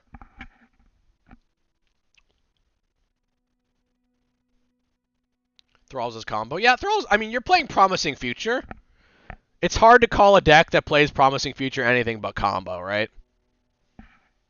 Like, you're literally, like, going all in. Not all in, but, you're kind of... You're doing a thing that requires a combination of cards. Otherwise, the cards do nothing, and that's pretty much what a combo deck is. Yeah, it's actually funny you mentioned that, Jade. I agree that League feels bad to lose to, and the deck is crazy hard to play. And I think that a lot of people overestimate the Lee Sin deck and how hard it is to play, and then kind of just give up when they play against it or focus on the outcomes. When as a Lee Sin player, every single turn I'm like, wait, I just lose if they have this. I just lose if they have that. Okay, can I wait another turn? Okay, I beat this, but I lose to that. I beat this and this, but I lose to that plus that. Can I go for it? Okay, I bought myself some more time. Okay, now we go for it or whatever. Okay, now I'm going control, plan, whatever. Like, it's actually crazy when you play the Lee Sin deck. I had a very notable game where I was playing against Nick. I don't know if Nick's here. He's around often, but I don't know if he's here right now. And I obviously knew he was streaming, and I was playing Lee Sin versus Dragons, and he like scooped on round 6 or something. Which was surprising to me, but I know that he notoriously doesn't like Lee. So I was like, obviously I went back and watched the VOD because like I literally just had nothing, but he just scooped. So there's definitely you can run into mentality issues when you're frustrated against things. I think I had 2 Eye of the Dragons going, so it probably would have been an easy win if I drew my Lee against Dragons, since Dragons have a tough time closing out the game. But I definitely understand that like you don't see the difficulty that the combo deck player is having when they're trying to play around so much stuff. You only see the outcome. Just put I to 1-2. Yeah, I'm sure. I think that would make a lot of people happy. I think that I could go. I don't know. I like having these conversations with people because I'm legitimately just like kind of like a sponge where I'm kind of a liaison in terms of live design, and I talk to the designers on the team, and then I get players' opinions and stuff. And I realize that players often feel like I have hot takes or whatever. but I don't know. I feel, what is the word? This is gonna sound weird. I feel confident. Like I feel like I know the game very well, which is interesting because my opinions on the game are normally different from a lot of the top players, which I think we've talked about this in past streams where it's just I think what makes a good card game is two good players can have two different opinions about the same thing, right? Otherwise, it's not nearly as interesting. But yeah, definitely empathize with the Lee plus overwhelm frustration. I think like any Lee without overwhelm is just like whatever, don't really care, you know? Because I remember at one point there was talk about nerfing Zenith Blade to only be like one round. Um,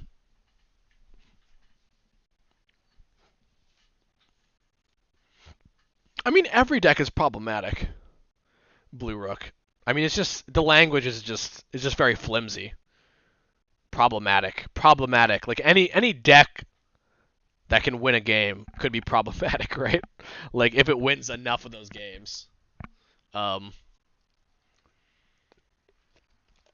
I think the key for us when we look to live design things is actually to sort of identify the trends that we like. You know, identify movements in the metagames, identify deck diversity, like deck style diversity, like aggro control, mid range combo, right? Champion diversity, like oh, you know, like different champions are played and stuff. I just think that there is a lot more that comes before like problematic.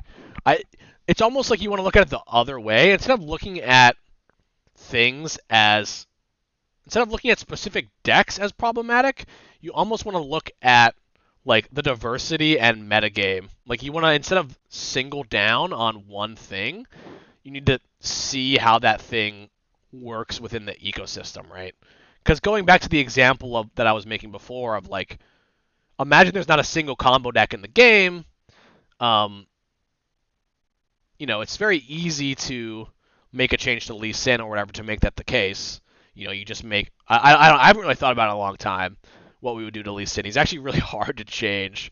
Maybe some weird thing that makes him not work with Overwhelm or something. Then all of a sudden, you know, there's a lot of things that come with that, and there are lots of combo players. I mean, I know lots of LoR combo players that like those type of decks. So yeah, that's true. Milo has a good point where I don't you know, I definitely on the fence about Lee Sin. I always have been because I when I say I understand the frustration, I mean like I understand it and have also personally been like, oh, the Lee Sin OTK'd me. That's rough, you know. But the best of one thing is an interesting point where that might not necessarily happen in tournaments where you can plan around Lee Sin, you can ban it or try to get the matchups you want.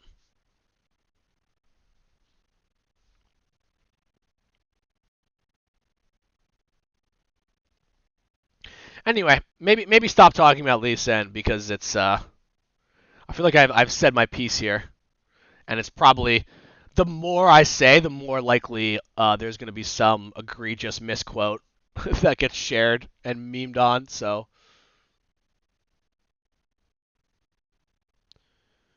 Plunder's so good. Yeah, it's interesting you say that, Manager. I think that Nab. Well, one we also buff Black Market Merchant, right? Um, I think that and Make It Rain. And I think that Sejuani GP. Did that deck ever have 2 mana Make It Rain? Maybe way back in the day before it had like Mirai Warden and stuff like that. Um, but yeah, Gangplank Sejuani has the problem of it has a lot of things going for it. But yeah, it's Manasia mentions the Nab targets are better. It's definitely true because I remember back when Nab came out, like you could play Nab against like a deep deck, for instance, and Nab would actually be kind of bad. Um, even with the discount on Black Market Merchant.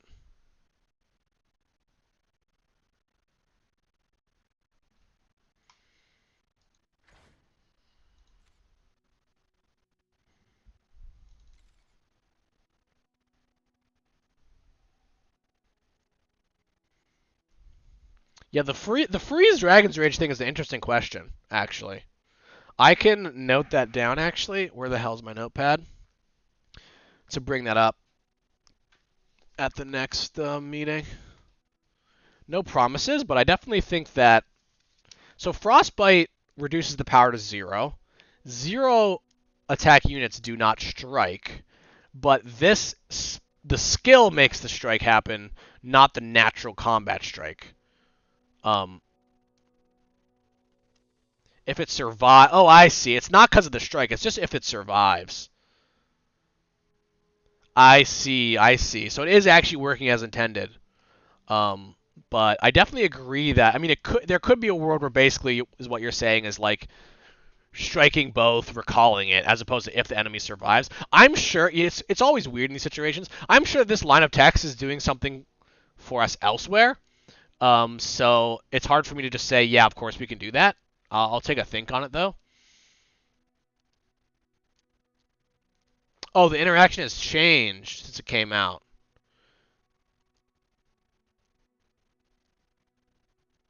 It was Shadow Fix. Okay, I can take a look into that. That sounds familiar to me, actually. I wonder if I already had a conversation around this. I realize that when talking about rules things, generally I just default to what players say because it's hard for me to remember every single tiny conversation I've had.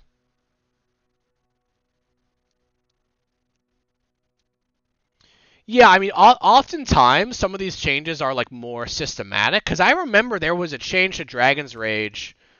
There was a change to Dragon's Rage which made it no longer work with Swole Squirrel. And I was confused by that, and when I talked to people, we ended up, I believe we changed it back because it was just killing a deck.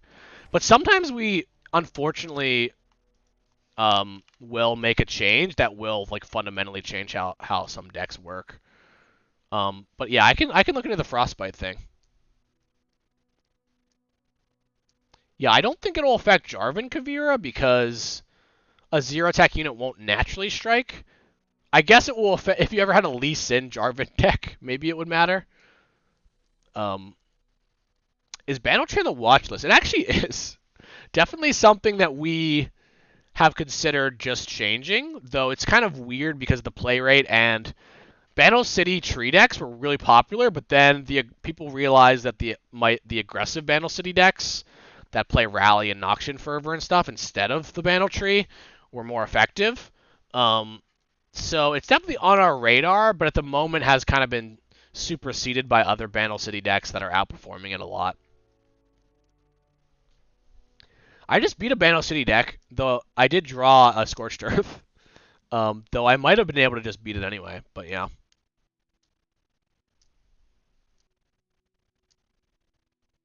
It does seem to be working as intended. Yeah, I don't want to think about it right now. It's too many things to think about. I love playing Banner Tree.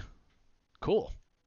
Yeah, Banner Tree's a cool deck, but it's got what's the word? As more multi-region cards come out, like it's got the danger of eventually being every kind of House Spider we ever make. Not that we make another House Spider is a really weird card, but every House Spider kind of card that we make, there could be a potential future where Bandle City can go off on like round 7 or whatever, and that I think that's about a turn or two too early.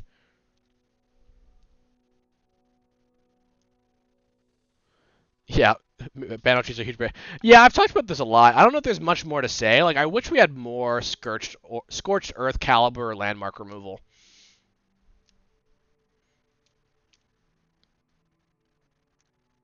Definitely agree with that.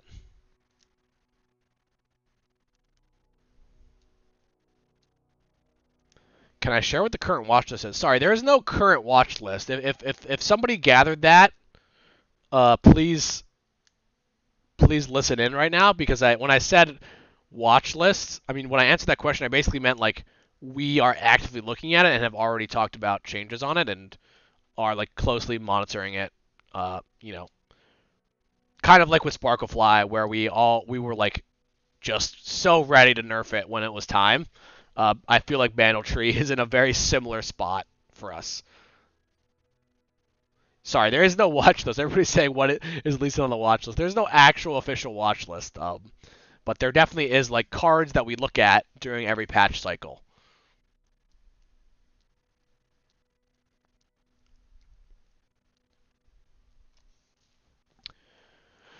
All right, I need to check when is my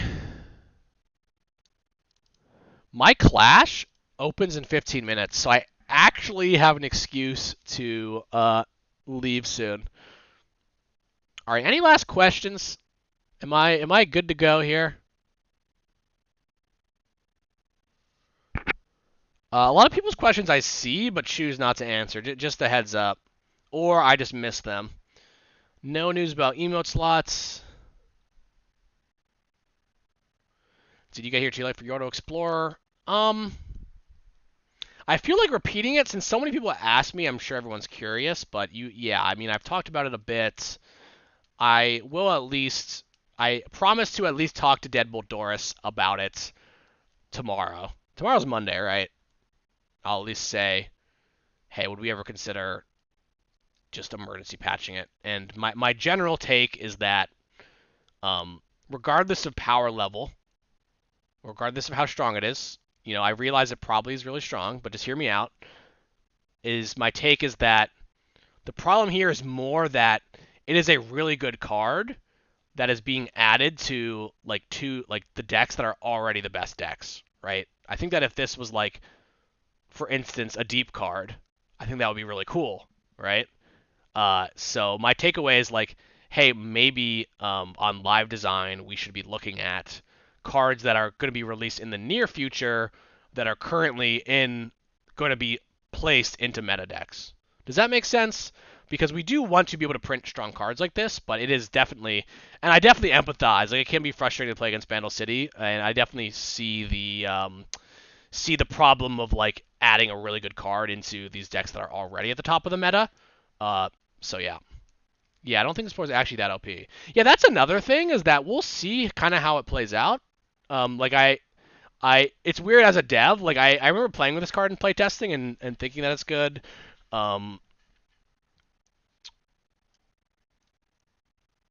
So yeah, we will see how it plays out. Obviously, we need to give it a little bit of time to at least see how it plays out.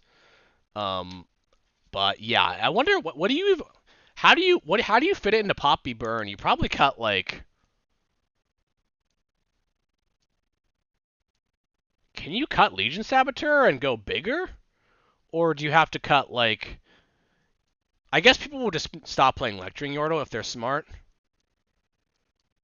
Yeah, Kavir and I have the same idea. But you also want to play more Yordles? Like, so maybe you don't play Legion Saboteur, and maybe you play, like, Yordle Squire? So yeah, thinking about it there. I actually don't know... Oh, Loping, because Loping isn't a Yordle, right? No, but Poppy Burn doesn't play. Anyway, I don't want to get into the tactics because we don't quite know how good it is yet, right? I don't want to just assume that it's the best card ever, but it's probably pretty strong. Like, I would guess that maybe some sort of rally deck is where it's at, because rally use your stats much better than other decks because you get more attack tokens, right? A deck like Poppy Ziggs doesn't necessarily do that, but yeah, the 4/5. I'm terrified of the 4/5 Ziggs, right? That seems like the pretty nutty. So I think that just because of that, we might see it in Yordoburn. Anyway, I've talked about that a lot. Hopefully hopefully that's reasonable. I realize that it's a really strong card and everything, but yeah, the big problem is like card that is obviously going to go in decks that are already the best decks. And I'm going to have some conversations around how we can prevent that, and if we want to do anything about the Explorer. Oh, the deck. I don't think the deck plays Grenadier. That deck list is really tight, Blue Rook. You don't have room for anything, really. But yeah, you could cut Demolition. Actually, I like that. If you cut Demolitionist, that sounds smart, because Demolitionist is not a Yordle. But also, there's of course like Lecturing Yordle. There's also like just maybe it'll be good in like non-aggro, like Yordle Explorer, for instance, in like in like some sort of mid-range deck, where all of a sudden you can curve out Poppies or big Lecturing Yordles at like low cost, right? Oh, Bandle Tree. The thing about the Bandle Tree is weird because, like, at least these days, I feel like because they can't protect Poppy, it's really hard to actually die to Bandle Tree, right? Like, personally, I don't think I've ever died to damage against Bandle Tree, but maybe it's the kind of games that I've played. I cannot say if there'll be patch notes. But... Well, yeah, that's the thing, Beast Llamas. If you're not playing Demolitionist, Decimate's so good. And Fervor. But there's Electrical Surge. There's more Burn. There's Electrical Surge. And then there's, what is the 2-mana card that does 2 damage to the Nexus? That you have to discard a card, though, which kind of sucks for burn decks. But anyway, yeah, there's a... maybe I'm talking myself into, like, there'll be enough different things to do with it and it won't be so strong. So we will see how it plays out. I'm, you know, yeah. Not really much more for me to say there.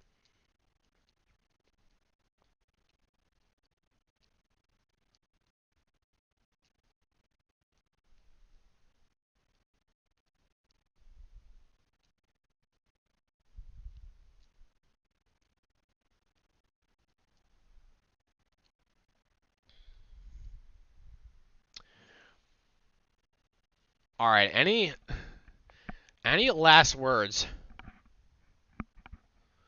Oh, did the patch notes get leaked or something, or are they like fake patch notes? What does that mean? Demo has always been pretty bad. See, I don't actually agree with that. I think that like so many games just end off of face burn when you're playing these Noxus decks, where all of a sudden like attacking doesn't matter because they can just block everything, and you just need to go face. And Demolitionist, like Decimate Fervor, like sometimes you just win games. Obviously you can respond to the Demolitionist, but against most decks you can resolve the Demolitionist damage.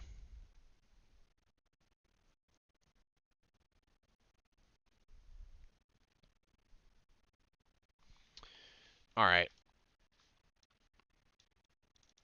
All right, we're going. I gotta go.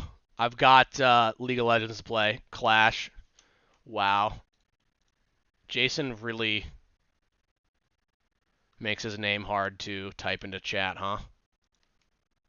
Bye. I'll see everybody next week, though. Maybe we'll play some hot Yordle. Maybe we'll abuse some Yordles. Y'all want to see me abuse some Yordles? That sounds so sinister. See, I actually think I want to play some Pantheon next week, but we'll probably play some Pantheon, and I'll figure a deck list.